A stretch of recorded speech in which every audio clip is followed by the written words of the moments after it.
கர்த்தர் இந்த மாலை ஆராதனை கர்த்தர் நம்ம ஆசீர்வதிக்கும்படியாக நம்ம எல்லாரும் ஜெபத்தில் தரித்திருப்போம்.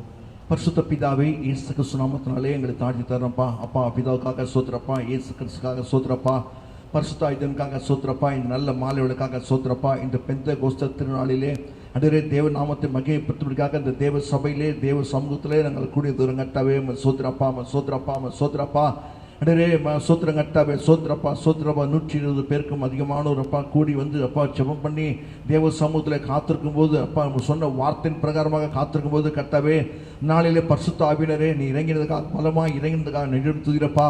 பிதா வாக்கு தத்தம் பண்ண பரிசுத்த ஆவியின் கர்த்தாவே சோத்திரப்பா. நாளில் பெற்றுக்கொண்ட கொடுத்த கிருபைக்காக சோத்திரப்பா. இந்த நாளில் நினைவு கூறும்படியாக இந்த நாளிலே தேவனை மகிமைப்பட்ட பாட துதிக்க அப்பா சோத்திரம் பண்ண ஆராதனை செய்ய எங்களுக்கு கொடுக்கிற கிருபைக்காக நன்றியுடன் துதிக்கிற கர்த்தாவே சோத்திரப்பா சோத்திரப்பா சோத்திரப்பா. அடரே இந்த மாலை வேளையிலே ஜெபத்தை கேட்கறதுக்காக சோத்திரப்பா சோத்திரப்பா. பாடலில் மகிமைப்படுறதுக்காக சோத்திரப்பா சோத்திரப்பா சோத்திரப்பா. தொழுது கொள்ளும் போது மத்தியிலே சமீபமாக வருவதற்காக சோத்திரப்பா சோத்திரப்பா. நம்முடைய செய்திக்காக சோத்திரப்பா. அடரே அப்பா சமூகத்தில் காணப்பட ஒவ்வொரு தேவனுடைய பிள்ளைகள் காட்சி பேரப்பா சோத்திரப்பா. எந்த இடத்துல எல்லாம் ஆராதனை இந்த நேரத்தில் அப்பா கூடி செபித்து கொடுக்கிறாளோ அடரே கூடி வந்திருக்கிறாளோ அந்த இடத்துல ஆராய பார்க்கிற தேவனுக்காக சோத்திரப்பா. ஒவ்வொரு ஆசிரியப்படி காட்சி பெறங்கட்டாவே சோத்திரப்பா. உமக்கு பயந்து சன்னிதானத்தில் தெய்வ பயத்தோடு காணப்படும் போது தேவ மகிமை ஒவ்வொரு மேலும் காணப்படுகிறப்பா. நீ பெரிய காரணம் இப்போ பொறுப்படுத்தலும் எல்லா துதி கனம் மகிமை சோத்திரம் இயேசுக்கு சுரோத்தம் சோத்திரம் சோத்திரம் சோத்திரப்பா. இயேசுக்கு சுனாமத்தில் வைக்கிறோம் பரிசுத்த பிதாவே, ஆமென். நீர் என்னோடு இருக்கும் பொழுது என்னாலும் வெற்றி நீர் என்னோடு இருக்கும்போது என்னாலும் வெற்றியே நீர் என்னோடு இருக்கும்போது என்னாலும் வெற்றியே தோல்வி எனக்கில்லையே நான் தோற்று போவதில்லையே தோல்வி எனக்கில்லையே நான் தோற்று போவதில்லையே.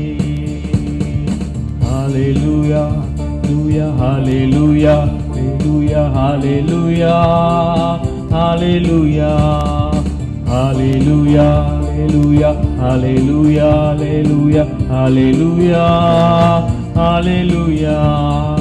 மலைகளை தாண்டிடுவே கடும் பள்ளங்களை கடந்திடுவே மலைகளை காண்பிடுவே கடும் பள்ளங்களை கடந்திடுவே சதிகளை முறியடிப்பே சாத்தானை ஜெயித்திடுவே சதிகளை முறியடிப்பே சாத்தானை ஜெயித்திடுவே. ஹல்லேலூயா ஹல்லேலூயா ஹல்லேலூயா ஹல்லேலூயா ஹல்லேலூயா ஹல்லேலூயா ஹல்லேலூயா ஹல்லேலூயா ஹல்லேலூயா ஹல்லேலூயா ஹல்லேலூயா. சிறைச்சாலை கதவுகளும் என் துதியினால் உடைந்திடுவே சிறைச்சாலை கதவுகளும் என் துதியினால் உடைந்திடுவே அபிஷேகம் எனக்குள்ளே ஆடிப்பாடி மகிழ்ந்திடுவே அபிஷேகம் எனக்குள்ளே நான் ஆடிப்பாடி மகிழ்ந்திடுவே. ஹல்லேலூயா ஹல்லேலூயா ஹல்லேலூயா ஹல்லேலூயா ஹல்லேலூயா ஹல்லேலூயா ஹல்லேலூயா ஹல்லேலூயா ஹல்லேலூயா ஹல்லேலூயா ஹல்லேலூயா. மரணமே கூரெங்கே பாதாளமே ஜெயமெங்கே மரணமே கூரெங்கே பாதாளமே ஜெயமெங்கே கிறிஸ்து எனக்கு ஜீவன் சாவனுக்கு ஆதாயமே கிறிஸ்து எனக்கு ஜீவன் சாவனுக்கு ஆதாயமே. ஹல்லேலூயா ஹல்லேலூயா Hallelujah, Hallelujah, Hallelujah, Hallelujah, Hallelujah. நீர் என்னோடு இருக்கும்போது என்னாலும் வெற்றி வெற்றியே. நீர் என்னோடு இருக்கும்போது என்னாலும் வெற்றி வெற்றியே. தோல்வி எனக்கில்லையே, நான் தோற்று போவதில்லையே. தோல்வி எனக்கில்லையே, நான் தோற்று போவதில்லையே. ஹல்லேலூயா, ஹல்லேலூயா, ஹல்லேலூயா, ஹல்லேலூயா, ஹல்லேலூயா, ஹல்லேலூயா, ஹல்லேலூயா, ஹல்லேலூயா.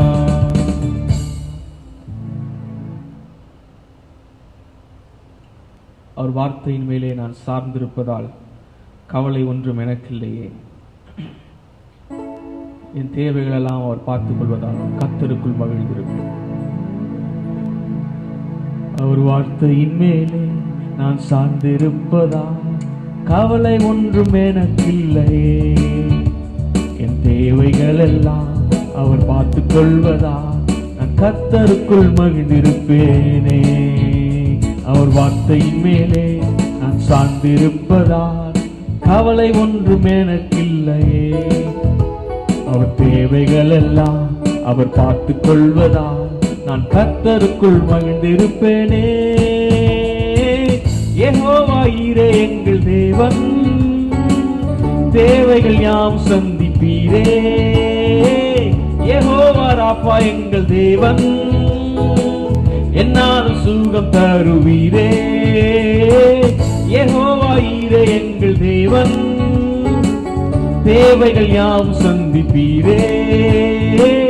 யெகோவா ராப்பா எங்கள் தேவன், என்னாலும் தருவீரே. மரண இருள் பள்ளத்தாக்கில் நடக்க நேர்ந்தாலும் என் அப்பா என்னோடு இருப்பதாலே பயப்பட மாட்டேன். மரண இருள் பள்ளத்தாக்கில் நடக்க நேர்ந்தாலும் என் அப்பா என்னோடு இருப்பதாலே பயப்பட மாட்டேன். எனக்கு விரோதமாய் ஆயிரங்களும் 10,000 எழுந்தாலும் அஞ்சிட மாட்டேன். எனக்கு விரோதமாய் ஆயிரங்களும் 10,000 எழுந்தாலும் அஞ்சிட மாட்டேன். யெகோவா ஈரே எங்கள் தேவன், தேவைகள் யாம் சந்திப்பீரே. யெகோவா ராப்பா எங்கள் தேவன், என்னால் சுகம் தருவீரே. யெகோவா ஈரே எங்கள் தேவன், யாம் சந்திப்பீரே. யெகோவா ராப்பா எங்கள் தேவன், என்னாலும் சுகம் தருவீரே. நெருக்கத்திலே கர்த்தரை நோக்கி கூப்பிட்டே, என்னை விசாலத்தில் கொண்டு வந்து மீட்டு கொண்டாரே. நெருக்கத்திலே கர்த்தரை நோக்கி கூப்பிட்டே, என்னை விசாலத்தில் கொண்டு வந்து மீட்டு கொண்டாரே. என் பட்சத்தில் கர்த்தர் இருப்பதினாலே ஒருபோதும் நான் அசைக்கப்படுவதில்லையே. என் பட்சத்தில் கர்த்தர் இருப்பதினாலே ஒருபோதும் நான் அசைக்கப்படுவதில்லையே. யெகோவா ஈரே எங்கள் தேவன், தேவைகள் யாம் சந்திப்பீரே. யெகோவா ராப்பா எங்கள் தேவன், நாங்கள் சுகம் தருவீரே.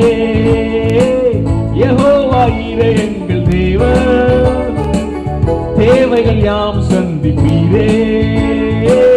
யெகோவா ராப்பா எங்கள் தேவன், என்னால் சுகம் தருவீரே. அவர் வார்த்தையினால் நான் சார்ந்திருப்பதால் கவலை ஒன்றும் எனக்கில்லை.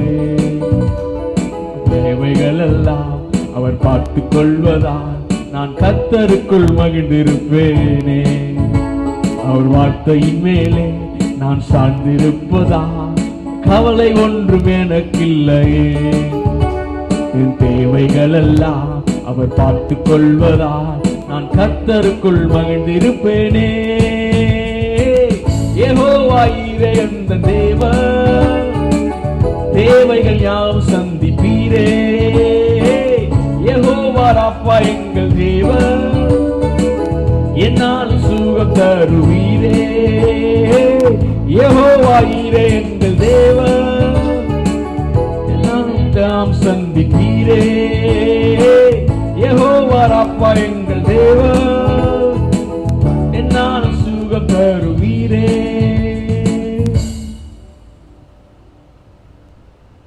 என்னை நிரப்புங்கப்பா உங்க வல்லமையாலே.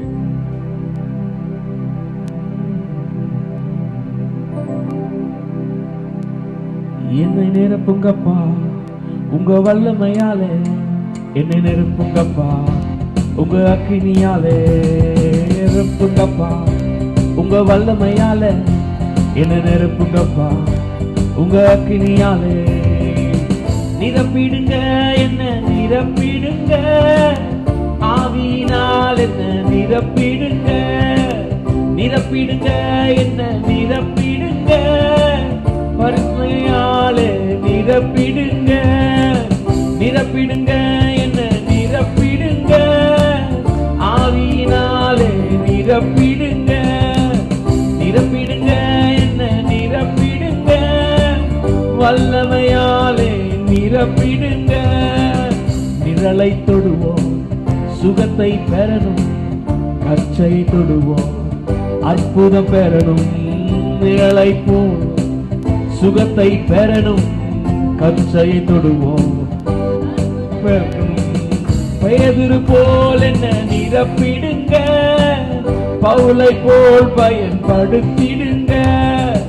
பேதுரு போல் என்ன நிரப்பிடுங்க, பவுலை போல் பயன்படுத்திடுங்க. நிரப்பிடுங்க என்ன நிரப்பிடுங்க, ஆவியினாலே நிரப்பிடுங்க. நிரப்பிடுங்க என்ன நிரப்பிடுங்க, வல்லமையாலே நிரப்பிடுங்க.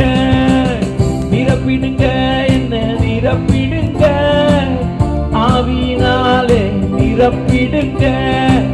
நிரப்பிடுங்க என்ன நிரப்பிடுங்க, உங்க வல்லமையாலே நிரப்பிடுங்க. காலியான பாத்திரமாக வாழ்ந்த வாழ்க்கை முடிவுக்கு வரணும். காலியான பாத்திரமாக வாழ்ந்த வாழ்க்கை முடிவுக்கு வரணும். மூழ்கணுமே நான் மூழ்கணுமே, ஆவி நதியிலே மூழ்கணுமே. நிரம்பணுமே நான் நிரம்பணுமே, பரிசுத்த ஆவியால் நிரம்பணுமே. நிரப்பிடுங்க என்ன நிரப்பிடுங்க, ஆவியினால் என்ன நிரப்பிடுங்க. நிரப்பிடுங்க என்ன நிரப்பிடுங்க, வல்லமையாலே நிரப்பிடுங்க. உங்கப்பா உங்க வல்லமையாலே என்ன நிரப்புங்கப்பா, உங்க அக்னியாலே என்ன நிரப்புங்கப்பா. உங்க வல்லமையாலே என்ன நிரப்புங்கப்பா, உங்க அக்கினியாலே.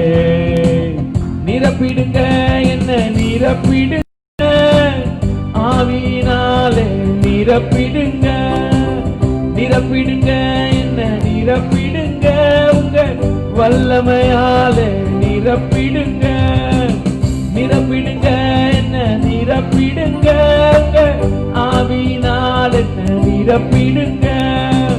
நிரப்பிடுங்க என்ன நிரப்பிடுங்க, உங்க வல்லமையாலே நிரப்பிடுங்க.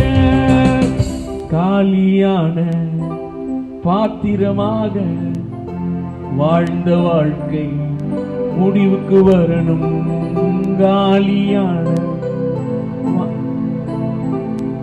வாழ்ந்த வாழ்க்கை முடிவுக்கு வரணும்.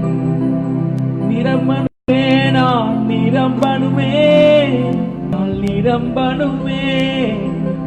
மூழ்கணுமே நான் மூழ்கணுமே, ஆவியின் நதியிலே மூழ்கணுமே.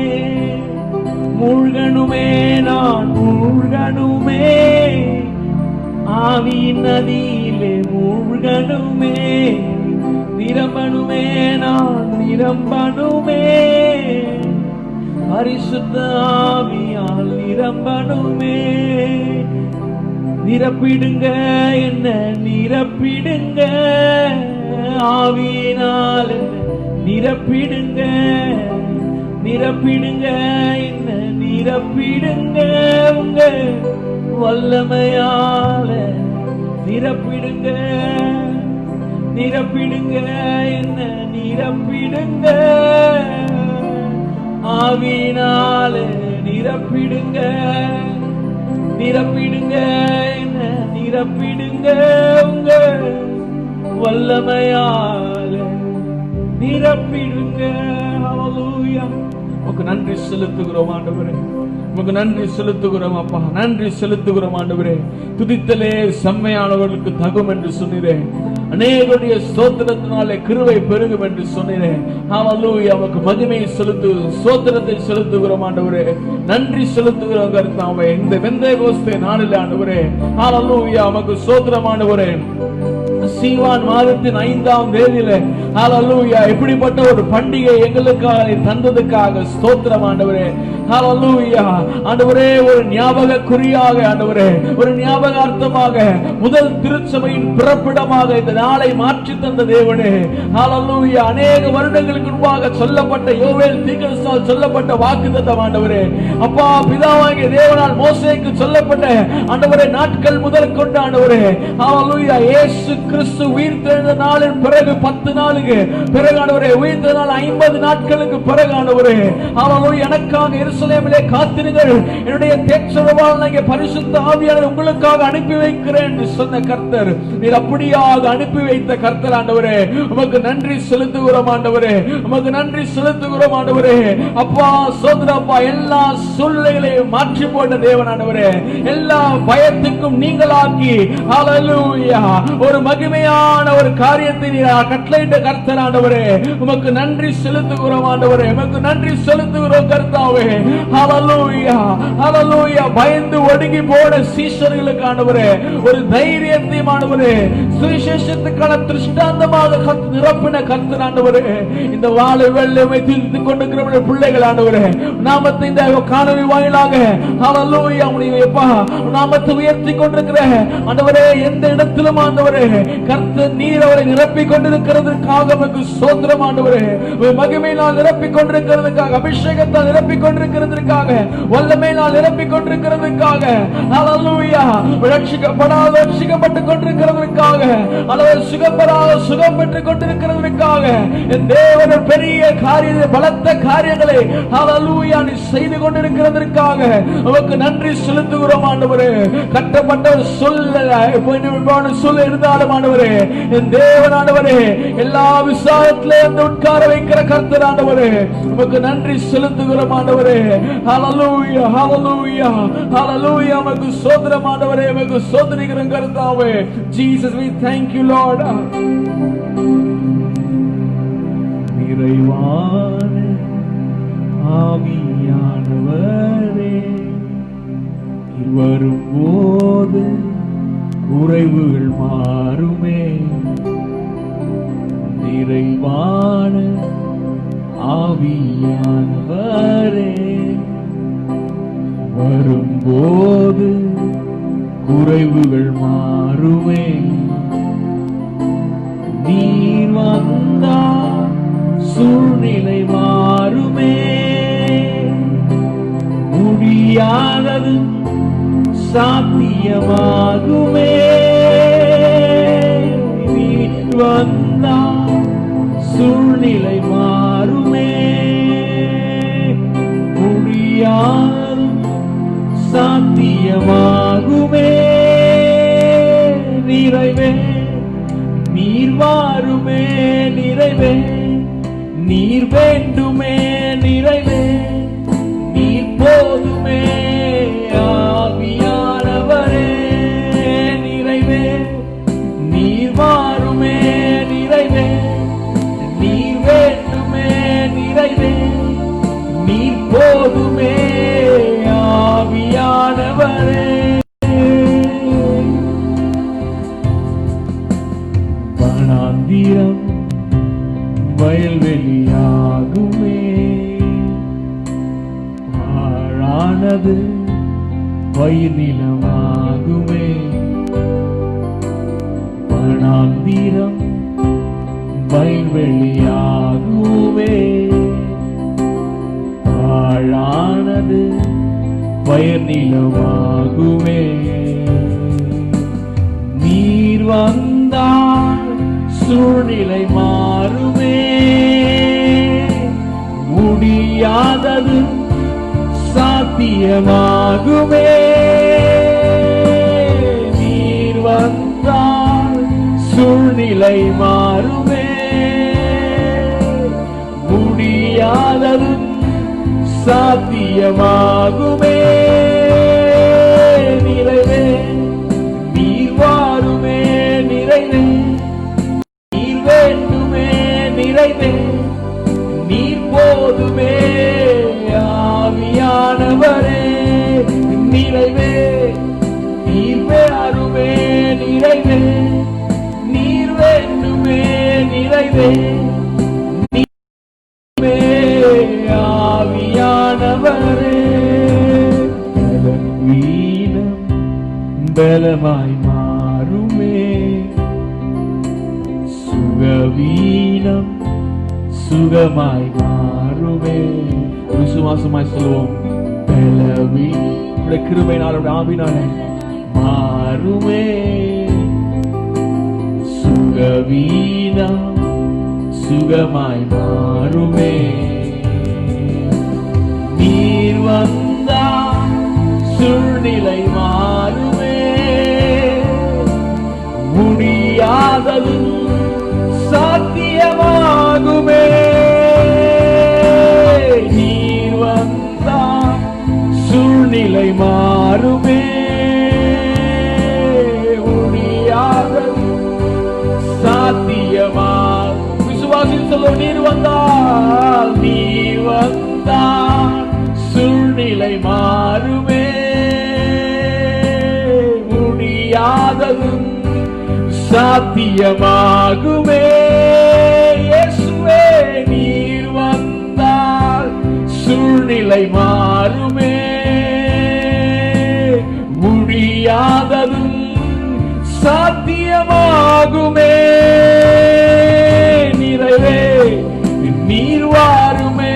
நிறைவே நீர் வேண்டுமே. நிறைவே நீர் போதுமே. ஆவியானவரே நிறைவே நீர் வாருமே. நிறைவே நீர் போதுமே. நிறைவே நீர் வேண்டுமே. ஆவியானவரே நிறைவே நீர் வாருமே. நிறைவே நீர் போதுமே. நிறைவே நீர் வாருமே. ஆவியானவரே ஹல்லேலூயா. உமக்கு நன்றி செலுத்துகிறோம் ஆண்டவரே. நீர் வந்தால் எங்கள் சூழ்நிலை மாறி போகும் ஆண்டவரே. எல்லா தன்மைகளுமான இல்லாதவைகளை இருக்கிறவைகளை போல் அழைக்கிற கர்த்தரானவர் ஆண்டவரே. எங்கள் சூழ்நிலைக்கு மாறாக ஹல்லேலூயா ஆண்டவரே பயந்து ஆண்டவரே பயந்து தன்னுடைய ஒளிப்பிடத்திலே போரடித்துக் கொண்டிருக்கிற ஆண்டவரே கிதியோன்களுக்கு முன்பாக இருக்கும் பொழுது இதோ அவர்களை பார்த்து சொல்லுகிறேன். அப்பா பராக்கிரமசாலியே கர்த்தரோடு கூட இருக்கிறார். நீ மீதியான ஒரு மனிதனை முறியடிக்கிறது போல முறியடிப்பா என்று சொல்லுகிற கர்த்தர் ஆண்டவரே. ஹல்லேலூயா ஆண்டவரே எஸ்தரை போல ராஜாவின் கட்டளைக்கு பயந்தவளாக இராதபடிக்கு இந்த காலத்திலே நீ மௌனமாயிருந்தால் யூதருக்கு ரட்சிப்போம் ஆண்டவரே ஆசீர்வாதம் ஏறெடுத்து வருவோம் என்று சொல்லி ஹல்லேலூயா உபவாசத்தினாலும் ஜெபத்தினாலும் அன்று காரியத்தை மாறுதலாய் முடிய செய்த தேவனுடைய காணப்படாத கரம் ஆண்டவரே. ஹல்லேலூயா தேவனுடைய கண்களின் தேவனுடைய இருதயம் இந்த ஜனத்தின் மேல் வைத்திருக்கிறதற்காக உமக்கு ஸ்தோத்திரம் ஆண்டவரே. ஹல்லேலூயா நீர் வந்தால் சூழ்நிலை மாறுமே.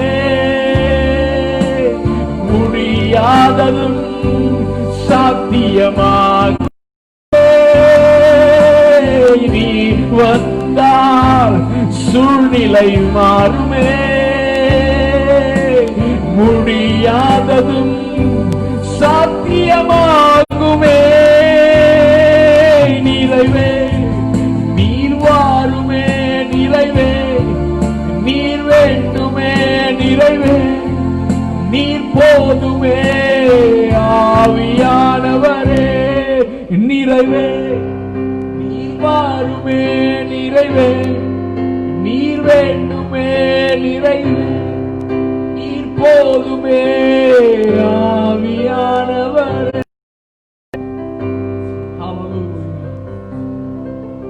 Jesus, we thank you, Lord. உமக்கு நன்றி செலுத்துகிறோம் ஆண்டவரே, உமக்கு நன்றி செலுத்துகிறோம் ஆண்டவரே, உமக்கு நன்றி செலுத்துகிறோம் அப்பா. ஹalleluya. ஓ உமக்கு நன்றி செலுத்துகிறோம் ஆண்டவரே. காரியங்களை மாறுதலாய் முடித்துக் கொண்டிருக்கிறதுக்காக உமக்கு ஸ்தோத்திரம். ஓ ஹalleluya. தேவனுடைய கரம் ஒவ்வொரு மேலும் அமர்ந்து கொண்டிருக்கிறதுக்காக ஸ்தோத்திரம். ஓ ஹalleluya. ஒவ்வொருவருக்குள்ளாக உலகத்தில் இருக்கிறவனை காட்டிலும் எங்களுக்குள்ளாக இருந்து பெரியவராக, வல்லவராக, சிறந்தவராக, மகிமையுள்ளவராக, மாசற்றவராக, மகத்துவமுள்ளவராக நீர் வாசம் செய்து கொண்டிருக்கிறதுக்காக உமக்கு ஸ்தோத்திரம் ஆண்டவரே.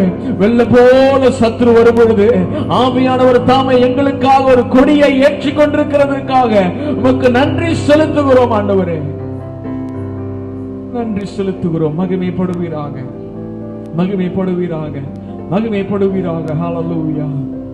எங்கள் அன்பின் பரலோக பிதாவே, ஆசீர்வதிக்கப்பட்டதான இந்த மாலை வேளைக்காக நன்றி செலுத்துகிறோம். இந்த மாலை வேளை சற்று நேரம் ஆராதிக்கும்படியாக, நாமத்தை உயர்த்தும்படியாக. ஹalleluya.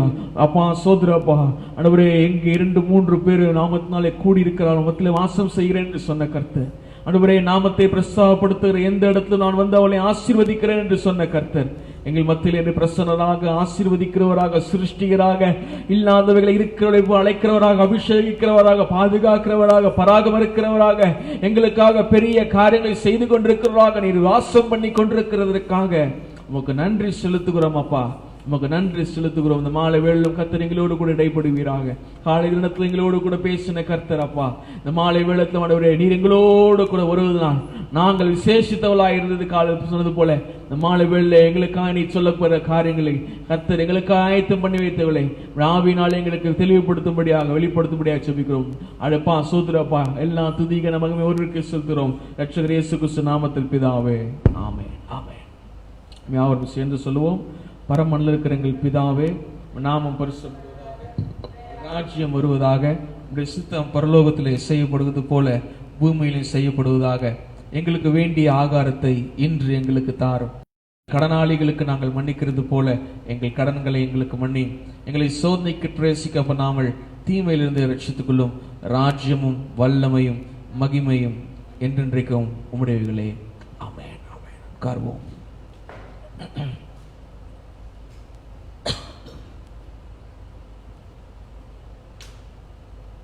நாளை தினத்தில் 1ஆம் தேதியாக இருக்கிறபடினாலே காலை 5:15 மணிக்கு வாக்குத்தத்த ஆராதனை, அதிகாலை 5:15 மணிக்கு வாக்குத்தத்த ஆராதனை ஃபேஸ்புக்கில் ஒளிபரப்பு செய்யப்படும்.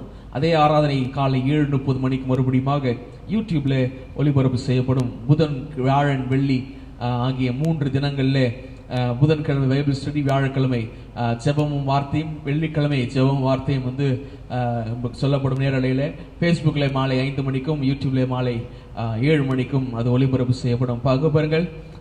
எல்லா ஆராதனையிலும் பங்கு பெறும்படியாக இயேசு கிறிஸ்து நாமத்தை உங்களை உற்சாகப்படுத்துகிறோம். கர்த்தர் உங்களை ஆசீர்வதிப்பாராக. நாம் யாரும் தேவன் வார்த்தைகளை கடந்து போவோம். அப்போஸ்தலர் நடபடிகள் 2ஆம் அதிகாரம், அப்போஸ்தலர் நடபடிகள் 2ஆம் அதிகாரம் 1ஆம் வசனம் முதற்கொண்டு 4ஆம் வசனம் வரைக்குமாக நாம் வாசிக்க கேட்போம். The book of the Acts of the Apostles, chapter 2, verse 1, 2, 3 and 4. அப்போஸ்தலர் நடபடிகள் புஸ்தகம் 2ஆம் அதிகாரம் 1ஆம் வசனம் முதற்கொண்டு 4ஆம் வசனம் வரைக்குமாக நாம் வாசிக்க கேட்போம். பெந்தேகோஸ்து என்னும் நாள் வந்தபோது அவர்கள் எல்லாரும் ஒருமனப்பட்டு ஓரிடத்திலே வந்திருந்தார்கள். அப்பொழுது பலத்த காற்று அடிக்கிற முழக்கம் போல வானத்திலிருந்து சடுதியாய் ஒரு முழக்கம் உண்டாகி அவர்கள் உட்கார்ந்திருந்த வீடு முழுவதும் நிரப்பிற்று. அல்லாமலும் அக்னிமயமான நாவுகள் போல பிரிந்திருக்கும் நாவுகள் அவர்களுக்கு காணப்பட்டு அவர்கள் ஒவ்வொருவர் மேலும் வந்து அமர்ந்தது. அவர்கள் எல்லாரும் பரிசுத்த ஆவியினாலே நிரப்பப்பட்டு ஆவியானவர் தங்களுக்கு தந்தருளின வரத்தின்படியே வெவ்வேறு பாஷைகளிலே பேசத் தொடங்கினார்கள். Praise the Lord. ஜெபம் செய்வோம். எங்கள் அன்பின் பரலோக பிதாவே, ஆசீர்வதிக்கப்பட்டதான இந்த மாலை வேளைக்காக உமக்கு நன்றி செலுத்துகிறோம்.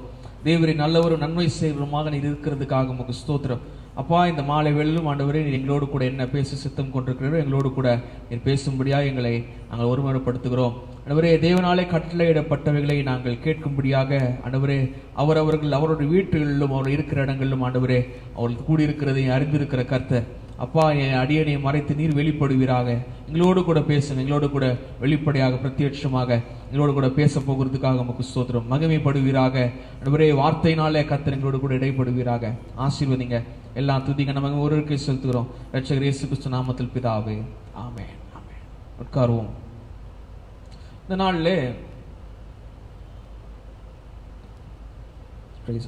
நாள்ல நாளா இருக்கிறபடினாலே பெந்தேகோஸ்தே நாளா இருக்கிறபடினால இந்த நாளில் பெந்தேகோஸ்தே குறித்ததான ஒரு சில புரிதல்கள் நமக்கு வேண்டும் என்று சொல்லி நான் நினைக்கிறேன். ஒரு சில understanding, we have to have an understanding about what we are celebrating. நாம் எதை கொண்டாடுகிறோம், நாம் எதற்குரியவர்களாக இருக்கிறோம், நாம் எதை நாம் விசுவாசிக்கிறோம், நம்பி இருக்கிறோம் என்று சொல்லி நாம் என்ன பண்ணோம் அப்படின்னு பார்த்தீங்கன்னாக்கா நானும் நீங்களும் எதை செய்வோம் என்று சொன்னா என்ன செய்யணும் அப்படின்னு சொல்லி பார்த்தீங்கன்னாக்கா நாம் அதை புரிந்து கொள்ள வேண்டியது அவசியம். நம்ம எதை செய்தாலும் ஏன் செய்கிறோம், எதற்காக செய்கிறோம். எல்லாம் எங்க அப்பா செஞ்சாங்க, எங்க தாத்தா செஞ்சாங்க, எங்களுக்கு மூதாதையர்கள் செஞ்சாங்க அப்படின்னு சொல்லிட்டு நாம காணப்படாதபடிக்கு எதற்காக இப்படிப்பட்ட ஒரு காரியத்தை, ஒரு வித்தியாசமான, இன்றைக்கு அநேகர் பெந்தேகோஸ்தே அப்படின்ட்டாலே பாதி பேர் ரொம்ப பயப்படுறாங்க. நிறைய கிறிஸ்தவர்கள், அதாவது பெந்தேகோஸ்தே கிறிஸ்தவர்களை தவிர்த்து மற்ற கிறிஸ்தவர்கள் எல்லாம் இந்த பெந்தேகோஸ்தே வார்த்தையை கேட்டால ஏதோ கெட்ட வார்த்தையை போல அவங்க அப்படியே பயந்து ஓடுறாங்க. ஐயோ அவங்க அலேலியா போடுவாங்க, ஐயோ இவங்க குதிப்பாங்க, ஐயோ இவங்க கத்துவாங்க, ஐயோ இவங்க கை தட்டுவாங்க, ஐயோ இவங்க இப்படிப்பட்டவளா இருப்பாங்க, வித்தியாசமா இருப்பாங்க, மற்ற எல்லாரை காட்டிலும் இவங்க வித்தியாசமா இருப்பாங்க அப்படின்னு சொல்லிட்டு அநேக வார்த்தைகளை, அநேக காரியங்களை நம்மளால பார்க்க முடியும். அப்படி காணும்போது நானும் நீங்களும் பெந்தேகோஸ்தே என்கிற ஒரு காரியத்தை நானும் நீங்களும் புரிந்து கொள்வது வெறும் தகவல்களாக மாத்திரமல்ல, வெறும் ஒரு தகவல்களாக, இன்ஃபர்மேஷன்ஸாக, டேட்டாஸாக காணப்படாதபடிக்கு தியாலஜிக்கலாக, இறையியல் சம்பந்தப்பட்டதாக, தேவனை அறிகிற அறிவும், வேதத்தை அறிகிற அறிவும், பரிசுத்த ஆவிய நிறைவினாலும் இதை நாம் புரிந்து கொள்வது மிக மிக அவசியமா இருக்கிறது. இந்த மாலை வேளையில ஆண்டவரிடத்துல நான் ஜெபம் பண்ணி கொண்டிருந்த காரியம் என்று சொன்னால், கர்த்தர் ஏதாவது ஒரு காரியத்தை தம்முடைய பிள்ளைகளுக்கு இந்த மாலை வேளையில வெளிப்படுத்த வேண்டும், எப்படியாவது ஆண்டவர் பேச வேண்டும். ஏன்னா இது ஒரு இரண்டு ஒரே பிரசங்கம் தான், ஆனால் இரண்டு பகுதிகளாக இருக்குனாக்கா, முதல் பகுதியிலே நாம் பார்க்கும்பொழுது பெந்தேகோஸ்தே பற்றிய ஒரு ஸ்டடி காணப்படும், ஒரு பாடத்தை நாம் கற்றுக்கொள்ள வேண்டும். இரண்டாவது பகுதியிலே இந்த பெந்தேகோஸ்தினால் என்னுடைய வாழ்க்கையில், உங்களுடைய வாழ்க்கையில் பரிசுத்த ஆவியானவர் செய்ய போகிற மூன்று முக்கிய காரியங்களை குறித்து அநேக காரியங்களை பரிசுத்த ஆவியானவர் செய்துகிறார் நம்முடைய வாழ்க்கையிலே. ஆனால் அதிலே அவர் முக்கியமாக பெந்தேகோஸ்தின் மூலமாக அவர் செய்கிற மூன்று காரியங்களை நாளிலே உங்களுக்கு தெளிவுபடுத்த நான் விரும்புகிறேன். முதலாம் அதிகாரம் 3ஆம் வசனம் முதற்கொண்டு 5ஆம் வசனம் வரைக்கும் வாசித்து பார்ப்போம் சொன்னால், முதலாம் அதிகாரம் 3ஆம் வசனம் முதற்கொண்டு 5ஆம் வசனம் வரைக்கும் வாசித்து பார்த்தா, முதலாம் அதிகாரம் அப்போஸ்தலர் நடபடிகள் முதலாம் அதிகாரம் 3, 4, 5 ஆகிய வசனங்களை நாம் வாசித்து கேட்போம். அவர் பாடுபட்ட பின்பு 40 நாளளவும் அப்போஸ்தலருக்கு தரிசனமாகி தேவனுடைய ராஜ்யத்துக்குரியவைகளை அவர்களுடனே பேசி அநேக தெளிவான திருஷ்டாந்தங்களினாலே அவர்களுக்கு தம்மை உயிரோடுகிறவராக காண்பித்தார். அன்றியும் அவர் அவர்களுடனே கூடி வந்திருக்கும் போது அவர்களை நோக்கி பார்க்கும் பொழுது தேவனுடைய ராஜ்யத்துக்குரியவர்களை அவரோடு பேசுறார். இயேசு கிறிஸ்து பாடுபடுகிறார், இயேசு கிறிஸ்து மரித்தார், இயேசு கிறிஸ்து உயிர் தெழுந்தார். உயிர் தெழுந்துட்டு திடீர்னு பார்த்தா பூட்டப்பட்ட வீடு இருக்கும், திடீர்னு இயேசு கிறிஸ்து உங்களுக்கு சமாதானம். திடீர்னு எல்லாம் ஒன்னா இருப்பாங்க, திடீர்னு அவர் தன்னை தாம் காண்பிப்பார். இப்படியாக வேதாகமத்துல அநேக இடத்துல திடீர்னு 2 பேர் நடந்து போயிட்டு இருப்பாங்க, திடீர்னு பார்த்தா இயேசு கிறிஸ்து அவரோடு கூட நடந்து போகிறா இருப்பார். இப்படியாக ஆண்டவராக இயேசு கிறிஸ்து தன்னுடைய ஆவிக்குரிய நிலைமையில தன்னுடைய மகிமையான சரீரத்துல அவர் செய்த அநேக காரியங்களை குறித்து இங்க பார்க்கிறோம். அவர் சொல்றாரு 40 நாள் லூக்கா என்ன சொல்றாரு, தியோபிலுவுக்கு இந்த அப்போஸ்தலர் நடவடிக்கைகள் எழுதி கொண்டிருக்கோம். அவர் சொல்றாரு 40 நாளளவும் உயிர்த்தெழுந்த இயேசு கிறிஸ்து தம்மை என்ன பண்றாருனாக்கா அப்போஸ்தலருக்கு சீஷர்களுக்கு அனுப்பப்பட்டவருக்கு அவர் தரிசனமாகிறார். இதுவரைக்கும் சீஷர்கள் சொல்லப்பட்ட வார்த்தை இந்த அப்போஸ்தலர்கள் வரும்போது அப்போஸ்தலர்கள், அப்பாஸ்தல் அப்படினாக்கா சென்ட் அவுட், அனுப்பப்பட்டவன். அப்படியாக தேவனுடைய ராஜ்யத்துக்குரியவைகளை அவர்களுடனே பேசி அநேகம் தெளிவான திருஷ்டாங்களால அவர்களுக்கு தம்மை உயிரோடு இருக்கிறவராக காண்பித்தார். அவர் சொல்றாரு, என்னப்பா நான் தான்ப்பா உங்ககிட்ட துயரப்படுறவர்கள் பாக்கியவான்கள், ஆவியில் எளிமையான பாக்கியவான்கள் இப்படிலாம் பேசினேன். 5 அப்பத்தை 5000 புருஷர்களுக்கு மேலானவர்களுக்கு பங்கிட்டு கொடுத்தேன். கடல் மேல் நடந்தேன், காற்றையும் கடலையும் அதட்டினேன். செவிடரை குருடரை, பேச முடியாதவர்களை, கூனிகளை, சப்பானிகளை, குஷ்டரோகிகளை, குஷ்டரோகிகளை இப்படிப்பட்டவர்களுக்கு அற்புதத்தை செஞ்சனே. உங்களுக்கு நான் அநேக காரியத்தை நான் போதித்தனேன். அந்த இயேசு கிறிஸ்து தான் நானு அப்படின்னு சொல்லிட்டு தெளிவான திருஷ்டாந்தங்களாலே அவர்களுக்கு தம்மை உயிரோடு இருக்கிறாக அவர் காண்பித்தார். 4ஆம் வசனத்தை வாசிக்கும் போது, அன்றியும் அவர் அவருடனே கூடி வந்திருக்கும் போது அவர்களை நோக்கி, யோவான் ஜலத்தினாலே ஞானஸ்நானம் கொடுத்தான், நீங்கள் சில நாளுக்குள்ளே பரிசுத்த ஆவியினாலே ஞானஸ்நானம் பெறுவீர்கள். ஆகையால் நீங்கள் எருசலேமை விட்டு போகாமல் என்னிடத்தில் கேள்விப்பட்ட பிதாவின் வாக்குத்தத்தம் நிறைவேற காத்திருங்கள் என்று கட்டளையிட்டார். He commanded them. அவர் கட்டளை இடுகிறார். என்னவென்று சொன்னால், பிதாவிடத்திலிருந்து சொல்லப்பட்ட வாக்குத்தத்தம் நிறைவேறணும். அந்த வாக்குத்தத்தம் என்னவென்று சொன்னால், சத்திய ஆவியாகிய ஒரு தேற்றவாளன் உங்களை அனுப்ப போறேன், பரிசுத்த ஆவியினாலே உங்களுக்கு ஒரு ஞானஸ்தானத்தை தர போறேன். அந்த ஞானஸ்தானத்தை குறித்து இயேசு கிறிஸ்து இவரோடு கூட அவர் பேசுகிறதாக நாம் காணப்படுகிறது. இன்றைக்கு பெந்தேகோஸ்தே அப்படிங்கிற வார்த்தை அல்லது பென்டிகாஸ்ட், இதோடைய கிரேக்க பதத்துல பார்த்தா பெந்திகோஸ்தே அப்படிங்கிற வார்த்தை சொல்லப்படுகிறது. தமிழ்ல பெந்தேகோஸ்தே, ஆங்கிலத்துல பென்டிகாஸ்ட். இந்த வார்த்தையை நானும் நீங்களும் புரிந்து கொள்ள வேண்டும் என்று சொன்னால், இந்த வார்த்தையினுடைய சாராம்சங்களை, இந்த வார்த்தை பெருசா எந்த அர்த்தமும் கிடையாது. பென்டி அப்படின்னாக்கா 5, காஸ்டா into 10 அப்படின்னாக்கா 50 என்கிற தான் குறிக்கிறது. ஆனால் இந்த வார்த்தையின் மூலமாக தேவன் தம்முடைய திருச்சபையும் தேவன் தம்முடைய பிள்ளைகளுக்கும் அவர் எதை சொல்ல வருகிறார் என்று சொல்லி நானும் நீங்களும் புரிந்து கொள்ள வேண்டும். அப்போ இந்த அப்போஸ்தலர் 2ஆம் அதிகாரத்திலே நடந்த இந்த சம்பவத்தை அல்லது புதிய ஏற்பாட்டிலே நடந்த இந்த சம்பவத்தை புரிந்து கொள்வதற்கும் அறிந்து கொள்வதற்கும் வியாக்கியானம் செய்வதற்கும் நாம் பழைய ஏற்பாட்டினுடைய அறிவையும் பழைய ஏற்பாட்டினுடைய ஞானத்தையும் பழைய ஏற்பாடு என்ன நமக்கு சொல்லிக் கொடுத்திருக்கிறது என்பதை குறித்தும் அறிந்து கொள்வது மிக மிக அவசியம். புதிய ஏற்பாட்டிலே ஆங்கிலத்தில் சொல்லிட்டு தமிழில் சொல்றேன், in the Old Testament God established everything. ஆண்டவர் என்ன பண்றாருனாக்கா பழைய ஏற்பாட்டிலே அநேக காரியங்களை, வாக்குத்தத்தங்களை, தீர்க்க தரிசனங்களை, கொள்கைகளை, நியமங்களை, கற்பனைகளை, கட்டளைகளை, செய்கைகளை, கிரியைகளை ஸ்தாபிக்கிறவராய் காணப்படுகிறார். But in the New Testament God fulfilled what he has established.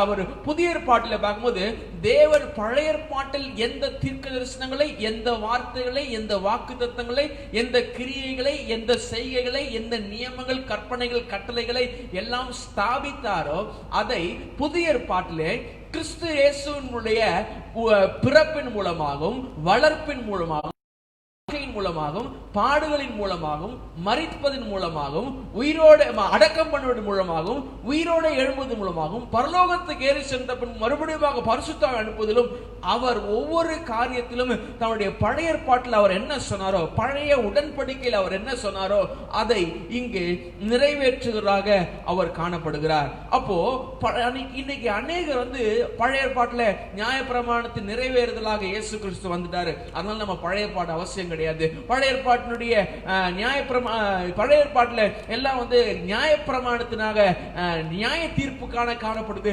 புதிய ஏற்பாட்டில் தான் கிருபை இருக்குது, அதனால நியாய தீர்ப்பு தான் தேவை கிடையாது, நம்மளுக்கு கிருபை தான், புதிய ஏற்பாடு தான் தேவை என்று சொல்லி நானும் ஒரு பக்கமாய் சாய்ந்து விடாதபடிக்கு, என்று சொன்னால் வேறு இருந்தாதான் அதிலே கொடியோ அல்லது மரமோ அதை நிலைநாட்டப்படும். அதே மாதிரி பழைய ஏற்பாடு புதிய ஏற்பாட்டுக்கான ஒரு படர்ந்த வேராக காணப்படுகிறது.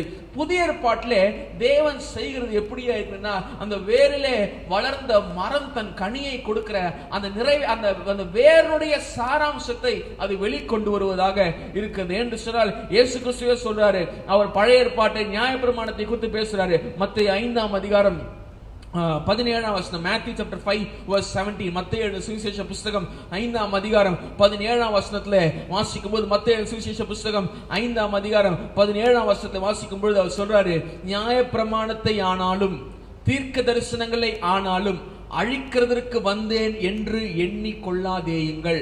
அழிக்கிறதற்கு அல்ல, நிறைவேற்றுவதற்கே வந்தேன் என்று சொல்றாரு. அவர் சொல்றாரு, மோசேயுடைய 5 ஆகமங்கள், ஆதியாகவும் யாத்திராகவும் லேவியனாகவும் எண்ணாகவும் ஆகிய நான் பென்டாட்டுக்கு பஞ்சாகமத்தை அல்லது நியாயப்பிரமாண புஸ்தக நியம புஸ்தகங்களை கட்டளை புஸ்தகங்களை அழிக்கும்படியாக நான் வந்துடல.